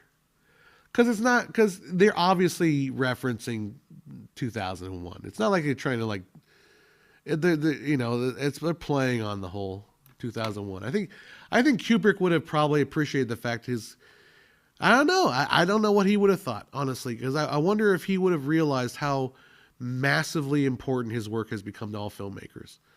Like he is probably one of at least top 5 or 6, maybe top 10 most influential filmmakers of all time is Kubrick. Yeah. 90s TV animation was mostly good. I mean, can you imagine like Spielberg and Lucas and Zemeckis and they're like, hey, I got an idea for a time travel movie. Let's do it. Let's do it. Yeah. Oh my God. So much and such fun. Just the fun they had. Like, oh my God. They could just, and Spielberg could be like, I feel like there needs to be a new film rating because my movies are a little too scary for kids. Boom. PG-13. I wish I was Spielberg. I wish I was Spielberg. And then he kind of like lost it, but still. Yeah, there is 1941. Christopher Collins brings up that there was 1941. But, he had like the whole stuff he was around, like the Zemeckis and the Lucases and, making like Who Framed Roger Rabbit. I know Spielberg wasn't directly involved with that, but he was connected enough. He could just make phone calls to studios. He could just make stuff happen. Oh, man, so much fun. Oh, Kubrick had a great sense of humor. He loved The Simpsons. I imagine Kubrick would be fun. I wish I could. I'm sure he'd probably be some of a grouch in some ways, but I think he'd be kind of a. Well, his daughter speaks highly of him too. Speaks about how his thing. I don't think Greta and Noah would. I don't think they're. I don't think that trailer disrespects Kubrick at all. It just plays on the idea. It's more of a goof. Once Spielberg became a producer and made a company, is probably when Spielberg felt safe to make any film. Yeah, I don't know. I mean, but he was so in touch with everything, And people say horrible things about Kathleen Kennedy. Back then, Kathleen Kennedy could do so much. I mean, look at Poltergeist and things like that. Just all these, the era of just exciting studio filmmaking. But yeah, good old days. Imagine being one of Scorsese's crew or Spielberg crew back when film was fun and actually great. Even being in a Tarantino crew must have been fun. I was kind of thinking if somebody was saying this about today, like the problem is that Spielberg, or Scorsese, today they are so highly regarded that no one will work for them for free, right? Well, I mean, the people will work for less, but that's the problem with Scorsese, and it's probably the same problem with Spielberg. You'll never see Spielberg release a low budget movie because he can't. There's no way Spielberg will make a $10 million movie. No way. There's no way Scorsese could possibly release a movie for under like $80 million or $50 million. So he's got to, no one would expect Scorsese to make a low budget movie. And unfortunately, I kind of want to see them make a low budget movie, because I want them to have the restrictions and to be creative and do stuff in in a way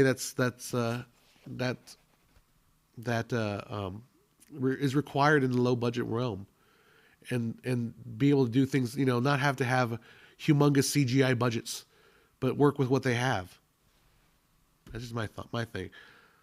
Would The Irishman have been better had they just hired a younger actor to play Robert De Niro young? I think it probably would have. I feel like Spielberg come around 5 or 10 years earlier, he would have made more great 70s films. I feel like Spielberg also is one of those issues where if Spielberg's shark, Bruce, had worked, he would never have gotten as famous as he is now. He would have been a working director in Hollywood for sure, but he wouldn't have been such a household name. If that shark would have actually worked the way it was supposed to work, he would have actually just been a journeyman. Because Spielberg would direct a lot of TV shows. He was just, gun for hire. And I don't think he would have been anything else. Triangle, Eat the Rich movies. Triangle, The Menu. I have not seen The Menu. I kind of was interested in seeing The Menu. So, Julian, the wokeness needs to die. Yeah. Wokeness is, in the words of Elon Musk, a mind virus. The needle we have to thread is that progressive ideals, liberal ideals, are not bad. In the old sense of liberalism, of freedom of speech and things like that are great ideals. We need to hold them dear. We cannot throw all of it out. When we get rid of wokeness, we just have to get rid of the kind of what's the word I'm looking for? The puritanical sort of performative element of wokeism. We need to get rid of that and bring back to kind of a certain kind of sanity. That anyhow, getting tired. My voice is going. Oh, and Attack of the Killer Tomatoes. Did you compare it to Spaceballs, The Big Bus, or Airplane? I don't remember. I think I've seen Killer Tomatoes. I think it's closer to Spaceballs. I haven't seen The Big Bus. It's not Airplane, I don't think. Airplane is its own category. Dune, I believe, was last year's movie. Any thoughts on Gaspar Noé? I've not seen a lot of Gaspar Noé movies, honestly. I don't think I've seen any of them. I've seen the title sequence to that one movie, and that's makes me kind of sick. Oh, menu drops on HBO 1-3. There you go. I'm gonna watch that. I think there were some good movies. I agree. Every year has good movies. You just have to parse through them. You have to hunt for them. And like nowadays, everything is all Avatar and everything is all Marvel. And like, okay, I can enjoy those movies on a certain level, but like Yule Log, go see Yule Log. That's the movie you gotta see. And like those movies don't get the kind of buzz that the Avatar will. Like I can make a video about Yule Log, and like it'll get like 1,000 views. Where I'm making a movie about Avatar, I already got like 21,000 views so far. So go figure. It's crazy.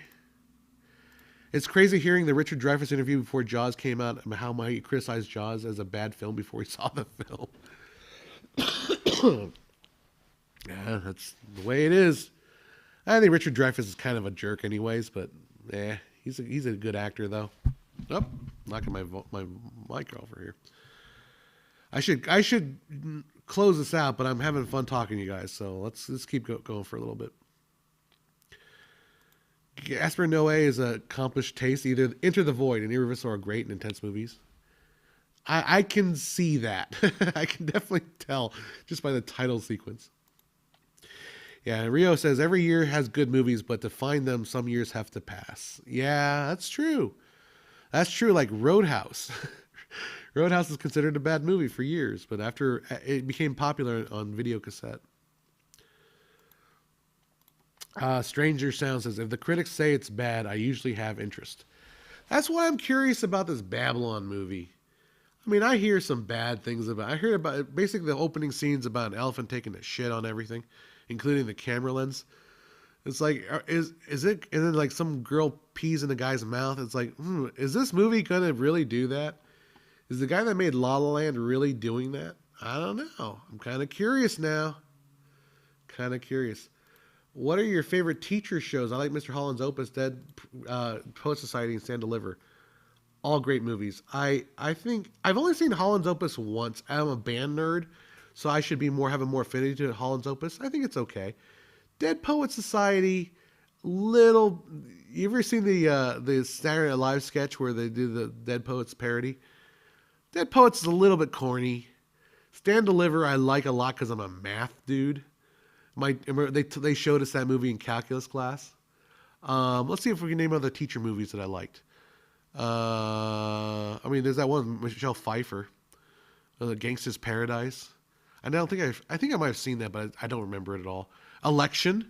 I want to see Election again. I haven't seen that. I remember watching it when I saw Election when it first came out in '98 or something like that. I wasn't crazy about it. You get a little older, you kind of appreciate Election a little bit more. What other teacher movies are there? I have to think. Let's see if we can chat. We'll throw any other our way. Did I like Tar? I don't know what Tar is. I never saw that one. There you go. Good question. Sammy, okay. Hey, we're getting to filmmaking. Let's talk about some filmmaking, damn it. I'm trying to find my style as a director. I mainly use Rembrandt lighting technique. How can I improve on that? So I think what you can improve on, well, I don't know. I've never seen your work. But Rembrandt lighting is great. The thing is, though, is it motivated? I think if you wanted to try to improve your directing, your style as a director, again, you might have to just watch a bunch of movies and shoot a bunch of stuff and see where your style lies. Because you may not want to force anything. And then again, don't feel like you need to like develop a style. Sometimes you need to just make stuff and like like somebody like Ridley Scott. Does he have a style? It's hard to parse exactly what his style is. Like he can go and do like something like The House of Gucci, and then go and do Alien, and they're completely different movies, right? So maybe style is not super important. You need to find like what works for the story you're trying to tell. So I wouldn't get too hung up on style. Rembrandt lighting is a great place to start, but I think the next step is to look at like motivated lighting. Like where's that lighting coming from? Why is it coming from there? Can you use that lighting to kind of reveal something about your character? That might be a way to approach it. From where I'm from, you don't get to see the movies from like A24 on the big screen, just big tentpole films. Inevitable at this point where cinema is heading. I don't think it's inevitable. I think what I am a big fan of the membership model of films of theaters. Although I'll be honest, I've probably given Regal more money than I've actually seen in films because I've been paying them like $24 a month to see any movie, and I haven't watched any movie in theaters in like 6 months. So I've probably given them way too much money. But however, that takes away any barrier from me seeing a small movie in the theater. Because to me, it's like I could buy it on my phone for 50 cents, which I said, come on, why do I have a convenience fee of 50 cents on my phone? That's just stupid. But I can go to the theater and just see any movie I want. And it does eliminate that one barrier. Like, do I want to see this movie for $12? So I like that respect. But do I think that the like A24 movies work better in the theater? They can. It depends. Like ever since I got my big TV at home, I do enjoy watching my TV at home. I did spend some money on that damn thing. So anyhow, Whiplash. Okay, that's another movie. I'm not a big fan of Whiplash because I'm a band nerd. That's why I don't like it that much. But as far as like the actual work, like the quality of the work, yeah, that's definitely good. But I remember when Whiplash came out, I was in a jazz band at the college where I currently teach at now. And the band teacher was like, I've been feeling calls from parents like, no, Whiplash is not how it happens in real life. A teacher would not do that to a student in music class. It would never be like that. Anyhow. What movie do you think aligns the best with the time we live in? Idiocracy. I like Idiocracy. I just don't think it's as prophetic. But every time I go to Costco, every time I go to Costco, when I go to the self-checkout line, it's like, thank you for shopping at Costco. I love you. I just hear that in my head. I don't think Idiocracy, I think Idiocracy is the, when you predict, I have a problem with people predicting future events based on linear progressions. Like Idiocracy predicts things in a linear fashion. I think history ends up being very like all over the place. So I don't think Idiocracy is that good of definition of how we live today. What was I thinking? I'm trying to think if it's closer to something like I don't know. Yeah, Keeling Road. I have no room for a big TV. Find some room. It's worth it. Yeah, Gattaca? Maybe Gattaca. It's funny, Helium. I was thinking Gattaca in my head. That we're closer to Gattaca.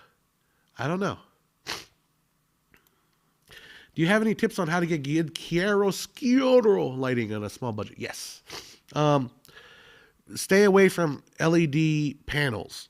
Chiaroscuro needs like point lights. So there are, try to find LED point lights at least. And if you can find a bare bulb incandescent, that's probably the best because it's both warm and point lighting. But basically stay away from panels. Like chiaroscuro does not do well with big flat lights. So anything with small pointy lights. So like if you can find even like those old Edison style LED bulbs will work. Get yourself a little heat lamp kind of a situation. You can do a lot with a small bulbs, and then make sure you also light a lot. Like put a lot of light, put more light than you think you need, and then expose less. Bring your exposure down because you want to have a lot of light so you can use very low ISOs or lower ISOs. You can shoot base ISO, that's fine too. But your goal is to crush the black as much as you can. And that means more light. It's like the opposite of what you think. You want to put more light in the scene so you can make it look darker. It's the opposite of what you would think, right? Because if you underlight it, then everything looks washed out and you don't have that chiaroscuro, deep inky blacks that you want. That's what you want. Anyhow. For current times, Atlas shrugged. I watched the movie and I thought like, eh. What do you think would make a good film to be done in long cuts like 19 Yule log? Yule log, anybody? Yule log is awesome. Yule log has some long cuts in it. Yule, because the log is burning, so it's constantly rolling. Yule log, awesome movie. That's less of a question for a director than a DP. Well, I mean, in the realm that I play in, DP and director are not always separate positions. They may actually be the same person. So, if you had a chance to be Spielberg, would you shoot film or digital? I would shoot film just for the experience. If I had the kind of money and the person that could do it properly, I would just shoot film just to say I've done it once in my life. I think I would prefer that. Although if I had to shoot it myself, if I had to shoot it myself and deal with it, and I didn't have the resources of a film studio behind me, I'd shoot digital, no question about it. Not that I love film particularly, although I think it would be nice, but I just don't. John, I find that I am washing out skin tones close to the camera, but I need to pick up darker scenes in the background. So you probably have too much light on your face when you're close to the camera. So what you can do with that respect is maybe, well, I think the thing is probably put more light in your background, which means either maybe you might have to like reduce whatever light's on your face when you're close up, that kind of thing. It's just to balance it out. So yeah. Petrosexual says, Tarantino hates and refuses digital filming. Roger Deakins won't have anything but digital filming because it's easier and more efficient. I think they're both correct. I think Tarantino, I'm perfectly fine with him using film, and Deakins is a master of freaking filming. I mean, there's no question about that. Yeah, the Tech Connections video on audio was really pretty good. His videos are always good, so I like Alec. His name is Alec, right? I think. I did connect with Captain Disillusion the other day. Another guy I recommend too, because somebody was saying that he was complaining about Avatar 2, and I was like, hey, somebody told me you were complaining about Avatar 2, and like I'm a big fan of Captain Disillusion. So for me, it's like, yeah, he noticed me. He's so much bigger than me. It's not even ridiculous. He's like, oh yeah, I saw your stuff too. So we nerded out a little bit on frame rate. It's cool. There we go. Your thoughts on modern CGI being worse than that of 10 years ago is because so much of the work is outsourced, lots of CGI tech innovations in the 90s. That's one of those toupee fallacy kind of things, I think, because 10 years ago, CGI wasn't employed as much as it is now. Like, CGI is a lot cheaper today than it was 10 years ago. So 10 years ago, it was only reserved for like the really high dollar value stuff. Now it's like, oh, Disney Plus TV show. Let's just throw CGI because we can. Because She-Hulk, why not? So now it's just, and on top of that, I think the reality is the Disney's, Disney doesn't have, they don't make movies. It's almost like Disney makes deadlines, and then deadlines make movies. So they come up with a deadline. Hey, you need to have your movie done by this time period. And you just have to make the movie by the time period, regardless of whether it's good or not. Doesn't matter. So I think part of that is the problem is the insatiable appetite for content that's just never ending, like conveyor belt of make movie, make content, make content, make content. Don't care if it's good or not. Make content, make content, make content. And I think that's what the problem is with CGI. Because like, look at Avatar. The water technology for that is insane how good it looks. It like literally it looks like real water. It is so good. But then again, that's the height of technology. It's the best there is. He's the best around. Nothing's gonna beat around. That's the best there is. Would you print back to film to get that film look really popular? No, I wouldn't, because I feel like that's just sort of like getting Going backwards. I'm getting the impression you saw one movie this year. Yule log. If you only see one movie this year, make it a Yule log. Yule log. Yule log. Go see Yule log. I think you need to have time to do CGI rather than rush it. That's a problem with DC and Marvel rushing CGI. Yeah. It's like anything with filmmaking, right? Anytime you rush anything, it's just not going to be as good. But you can also do the opposite. You can also just sit and slave over something forever, and it's never going to be perfect. It's going to get worse and worse too. I think part of the problem, and I talked about this yesterday with one of my 24 FPS rants on the comment section. It's that there are things in art that are counterintuitive. And one of the most common counterintuitive things is that restrictions, like removing restrictions, does not encourage creativity the way you think it is. It's like, oh, I can move the camera now wherever I want. So so now I can be more creative because I can do whatever I want. And like, yes and no. Yes, it allows you to do things you can only imagine. However, restrictions force you to be creative and to do things that maybe work out better than you would originally imagined. Because at the end of the day, we are all sort of fallible human beings.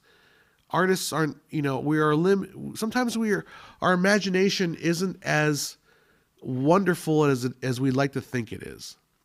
And Hollywood is cluttered with these kind of examples. Look at George Lucas and Star Wars, right? Star Wars movies were so good because he had so many restrictions put upon him. That and then we had the time when he had no restrictions, we get the prequels. I think having those restrictions forces you to be more responsible to the craft of the work. Anyhow, I'm just making up words at this point.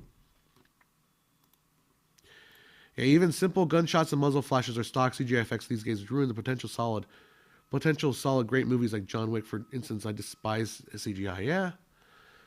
And I get the whole thing of why you'd want to do gunshot muzzles as CGI because it is so much safer. Like it is ridiculously safer. Like you wouldn't have that tragedy that happened with Alec Baldwin. It had all those guns been just, fake, and we all do it in CGI. I mean, I get it. And if you've ever worked with fake blood, it's so annoying. Like setting up a squib, getting the squib to go off, and then cleaning up and then doing another take with that squib. Terrible. I get that. I get it. Yeah, but it doesn't have the same effect. Like the digital version is just not as good. It just isn't. I'm sorry. It just isn't as good. So yeah, I mean, at one point, safe is boring. Yeah. On the other hand, I don't believe that DP getting shot by Alec Baldwin. I don't believe any art's worth that. So, but yeah, cleaning up the blood. Yeah, it looks better. It just looks better than CG. Yeah. Still glad the Carpenter's thing isn't CG. Yeah. I mean, there's good CG and then there's bad CG. I just wish they would be a little less reliant on CG and just, let's figure out a way to shoot it where we're not shooting everything CG. There's nothing more creative than a box. Good point. Rigel 7.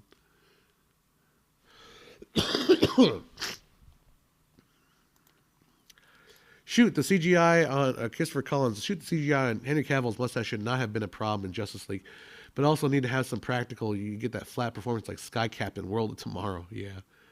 Oh, that's like the old days of Sky Captain and the World of Tomorrow. Beyond Wang, thanks you. Filmmaker IQ is a hidden treasure trove of incredible amounts of knowledge. It's absurd how stuff like Peter McKinnon can get millions of sub while filmmaker can go relatively unnoticed. Yeah, I know. Why am I not getting noticed? Somebody was on my last video. My last video got 93% positive responses, and the thumbs up 93%, which is a little lower than usual, but I'm not bitching about 93% positive, right? But the people that like freaking go off on me, it's hilarious, right? And somebody was like, "Hey, you're an old geezer and you're like so dumb. You need to like uh, go back and watch your black and white television set. And the reason you're getting seasick because you had too many hamburgers. It's like I'm not even mad at that comment because it's so freaking dumb. But I responded like, well, you do realize that black and white television was 60 hertz, so your frame rate thing kind of doesn't make sense. And somebody else is like, I want to debate you on a recorded video and see how smart you really are. And I'm like, all right, go ahead. But well, thing is, I would never. I don't think I would enter into that kind of agreement because don't go on potentially hostile media because you never know how they're going to cut you because they'll cut like you'll cut you, make it look bad and all that, and there's no point. Like I invited him to come hang out on the live stream. Come hang out on the live stream. Let's hang out here. I can control the narrative here. I can control at least show you what the whole context of what I'm saying. But yeah. Well, I appreciate that comment because sometimes some of those comments, man, they're just so mean and just negative. It's like, come on. But dealing with a high frame rate crowd, it's. I'm sorry, it's just annoying because it's like you guys are not thinking about the stuff, like even somewhat from a perspective of like how do we make this stuff. Anyhow, I'm constantly talking about the frame rate stuff. I can't get off of it. I wonder how Kubrick would make use of CGI. I bet he wouldn't screw it up. I think Kubrick would have. See, I think Kubrick would have had a blast of CGI. I think he would. Because there's a lot you can do with CGI. Let's not kid ourselves. Like for all you out there right now, if you don't have, the money of a studio backing you, CGI is oftentimes how you will succeed as a filmmaker making small stuff. Like look at Twitter handle Action Movie Dad. He got big because he made all the CGI stuff. It's fun. Like his kid is like running down the grocery store and the stuff is like exploding. Like it's all CGI and we all get it. It's kind of fun and silly. But like he got kind of famous for doing that. That's his thing. And he can only do that because CGI exists. Like he couldn't have done that before CGI. So for us, the small people, CGI is a godsend. It's really useful. It's just the problem is, I think with the major studios, they just see it as the draw when really the draw of movies is stories, not CGI, not spectacle. It's story. That's what like what Peter Dinklage said in the Game of Thrones. It's all about story. Anyhow, I'm getting tired. ID4 is interesting because how often people assume scenes are CGI when they're not, often not, or they are practical with a sensible blend of CGI, what helps out the most. Exactly. ID4, is that Independence Day? What is that? ID4. What are your favorite Jon Favreau films before he did Elf? Oh, goddamn, you said Elf. I was going to say Elf. I like his character in Rudy. I need to watch his first movie, the one with his buddy. What's that name of that movie? Dang it, guys! You can. Anyhow, I love the ID4 duology. It's called duology. What's ID4? Is that Independence Day? Is that what you're talking about? Oh, maybe it is because you talk about CGI. The original Independence Day was all. Well, no, it was mostly practical, I believe, right? Anyhow, I think Kubrick would embrace something like volume ILM, something like a mix between digital and practical. Any smart filmmaker would embrace the mix. You want that mix. That's the thing. Like that, the mix, the CGI should always be there to enhance the practical. And then there are shots, like I was watching Addams Family. So someone was talking about how Addams Family, they did The Thing. Like how did they do The Thing back in 1993 or whenever the movie came out? And it's a mix because sometimes they'll cut a hole in the table and they'll put the hand through the hole. Sometimes they'll do it as where the guy's wearing like a blue screen sleeve and he's doing the hand modeling that way. Sometimes he's wearing like a prosthetic where it's got the top of the hand and his actual hand has got the blue screen, but the top of the hand is like a fake thing and he's doing that. So like every shot, you approach every shot slightly differently. And I love the way that was described was like the guy's like, I'm always doing it a different way, kind of throw off people. Thank you. Swingers is the movie I'm thinking of. I need to watch Swingers. Maybe I'll watch that tonight. We'll see. But anyhow, the way they did the thing was always constantly different, and it's always throwing off the audience. Like once you figure out, you think you know how they're doing it, but then they're doing it a different way. You're like, I could have done it. So that's the kind of the fun thing about it. And then the hand model. I watched a video about the hand talking about the hand model, and the guy that actually did the hand modeling, and like he does so much with the acting in terms of like what the thing is doing based on his hands. Anyhow, yeah.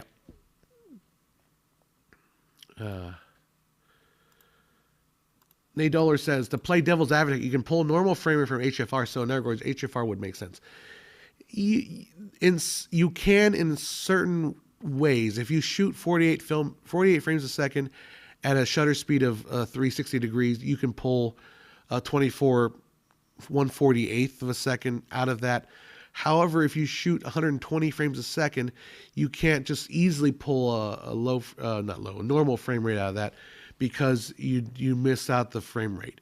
I was going to do a video like telling people like there's a bad habit that filmmakers get into, and they shoot everything at 60 frames a second and they dump it straight into 24. That's not a good idea.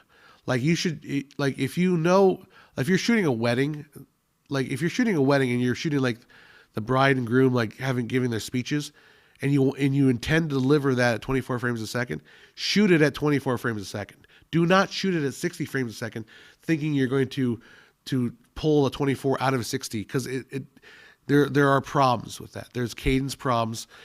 You're never going to get the pristine 24 out of 60, just because the numbers don't quite work out right. Just the reality of the way numbers work. But if you're shooting like B-roll and you want to shoot everything at 60, with the idea that you're going to slow it down, okay. But yeah, something like, what is with these damn freaking bots? Ugh.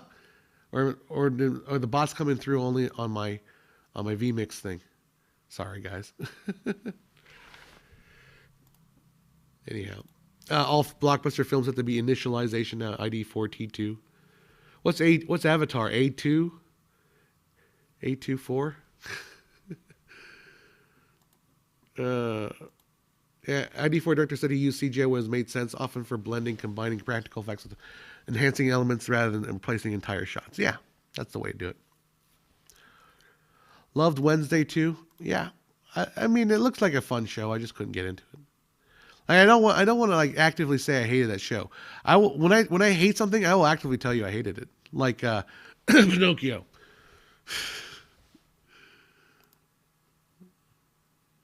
All right. What Sidney Poitier films you recommend seeing? I want to see Lilies of the Field, To Sir with Love, and A Patch of Blue. Have you seen Who's Coming to Dinner? That's probably a good one. I'm not a huge old Sidney Poitier. I mean, I know who he is, but I haven't watched a lot of his movies. I've seen To Sir with Love. Man, some of that 60s stuff is so corny. To Sir with Love. Anyhow. All right. Well, I think, what time is it? It's 5 o'clock. I think I'm going to probably crashing out pretty soon. My mom's caretaker is not feeling well today, so she's home by herself, so I got to go take care of her. I won't give you too much information, but today involved some bathroom issues that wasn't fun. Not having that much fun doing that.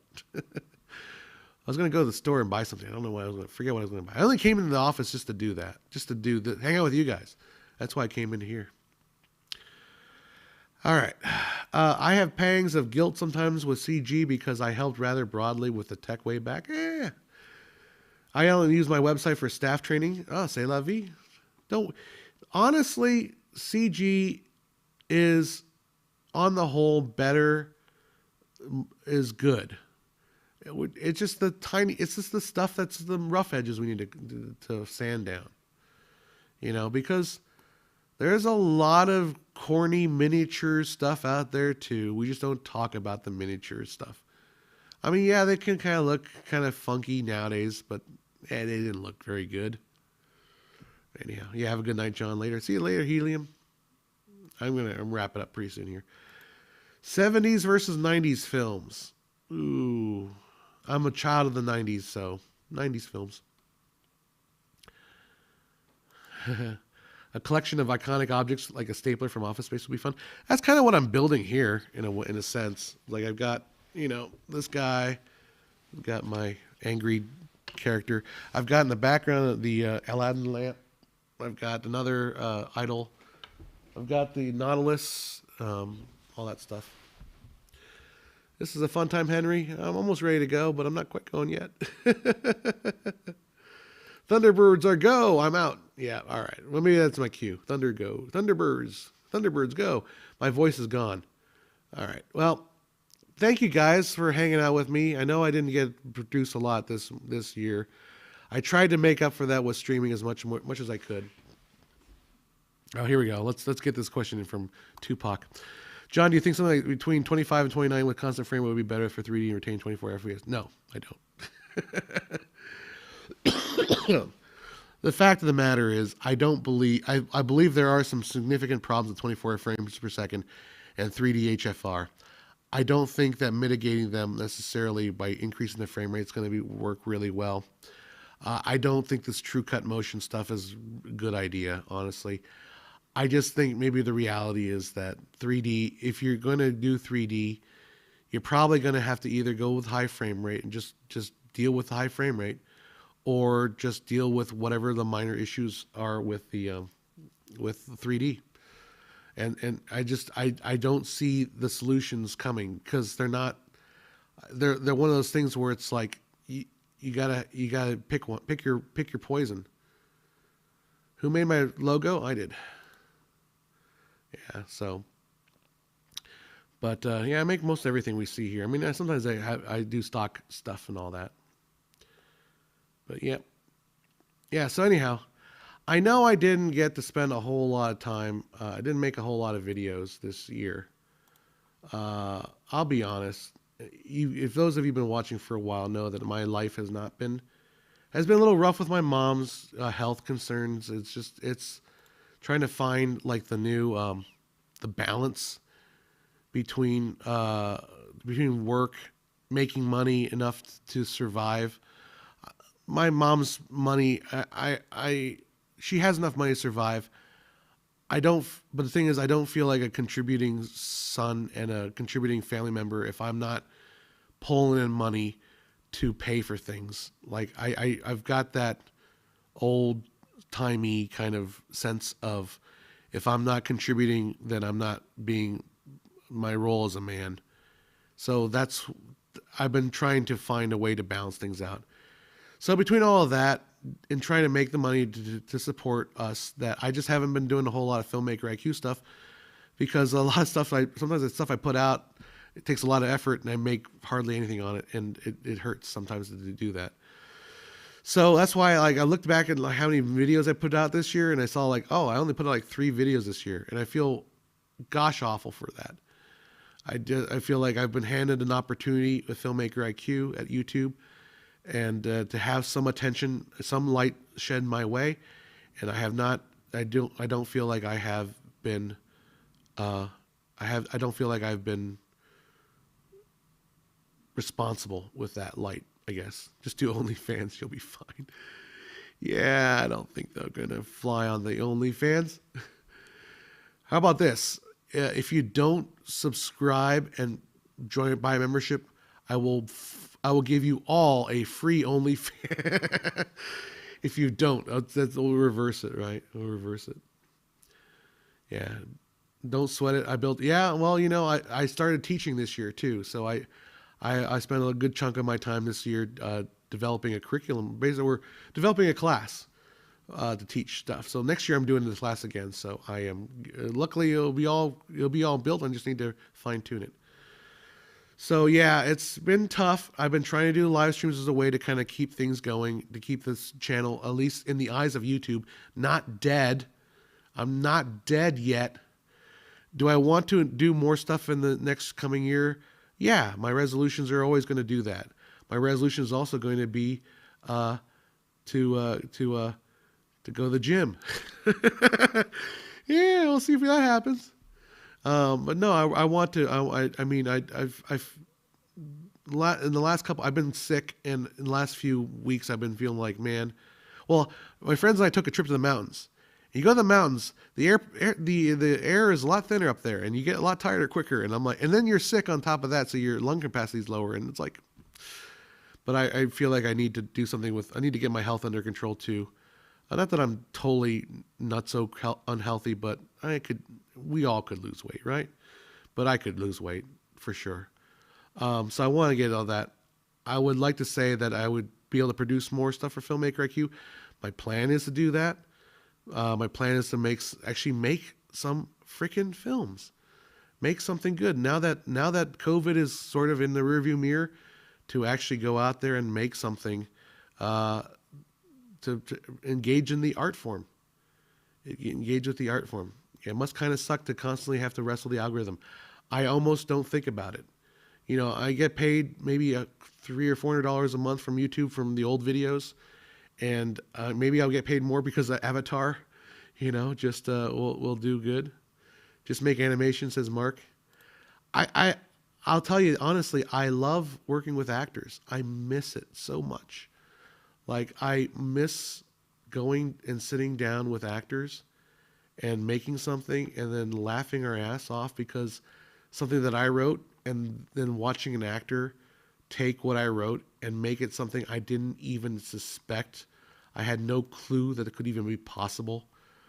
Like, I miss that so much. And I worry too that, I worry that sometimes the way the world has become so utterly nasty and political that things are going to be tough. Like, you can't say any. Like, I worry that about, you know, not being able to say anything, not being able to make jokes, or not having a safe space when you're working, because somebody might take things the wrong way. I worry about that too. But maybe that's just in my head. I don't know. If you plan on dating Jennifer Connelly, you kind of need to. Yeah, I know. Well, I don't plan on dating Jennifer Connelly. I'm making myself available for Jennifer Connelly if she wants to step up for her dating prospects. I mean, I'm available. I'm putting it out there. The choice is hers. She can continue her life of glamour, or she can, indulge with a C-list YouTuber who speaks to like 70 people online and gets yelled at for frame rate. But anyhow, yeah, one word, they bury a video. Had it happen last week? Yeah. I don't know. I don't think they're trying to bury my Avatar review yet. If James Cameron can put his thumb on the scale and just, but anyhow, so yeah, that's what I'm going for. Hopefully the new year brings more. Not that 2022 was bad, but every time that clock turns around, every time that calendar rolls over, you're always like ready to wipe away the old and start fresh. Even though we could probably do that every single month, but we don't. But the New Year's always give us a chance to try to reassess and reevaluate and try to move forward and try to improve ourselves better ourselves in the coming year. And so far, I feel like my life has been getting better and better in certain senses. Although I still have not been dating Jennifer Connelly yet, so there is that. Although the offer's there, it's there for her to take. Rick H says, despite heavy expectations from many, I know my channel has no content. I have 41 subs, but maybe I'll use BitChute.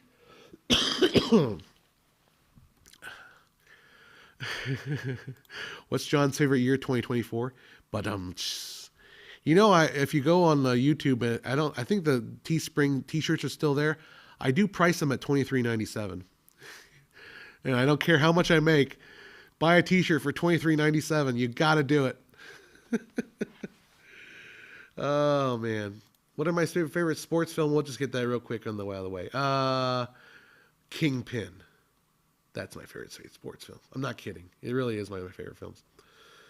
All right. So that's all I've got for today. Happy New Year. We will all reassess our lives, and we'll come back stronger and better in the new year. I will see you next year, guys. Until then, Happy New Year. Have a safe and enjoyable remainder of 2022 2022. In the words that Map says, Map S DHS says, look up older films. They're good stuff. Good stuff. And it's amazing how often one sees inspirations from modern films. Yep. Yesterday, my girlfriend watched Metropolis. Good fuel. Absolutely. Go watch some good old films. Go home and watch some new films. Watch some old films, and enjoy yourself. Be good. Be blessed with the gift of life and the gift of consciousness, I guess. All right, guys. We'll see you later. I'm going to slowly click on things until we end the stream. There we go. All right, guys. We will see you later. Take care now. Bye-bye.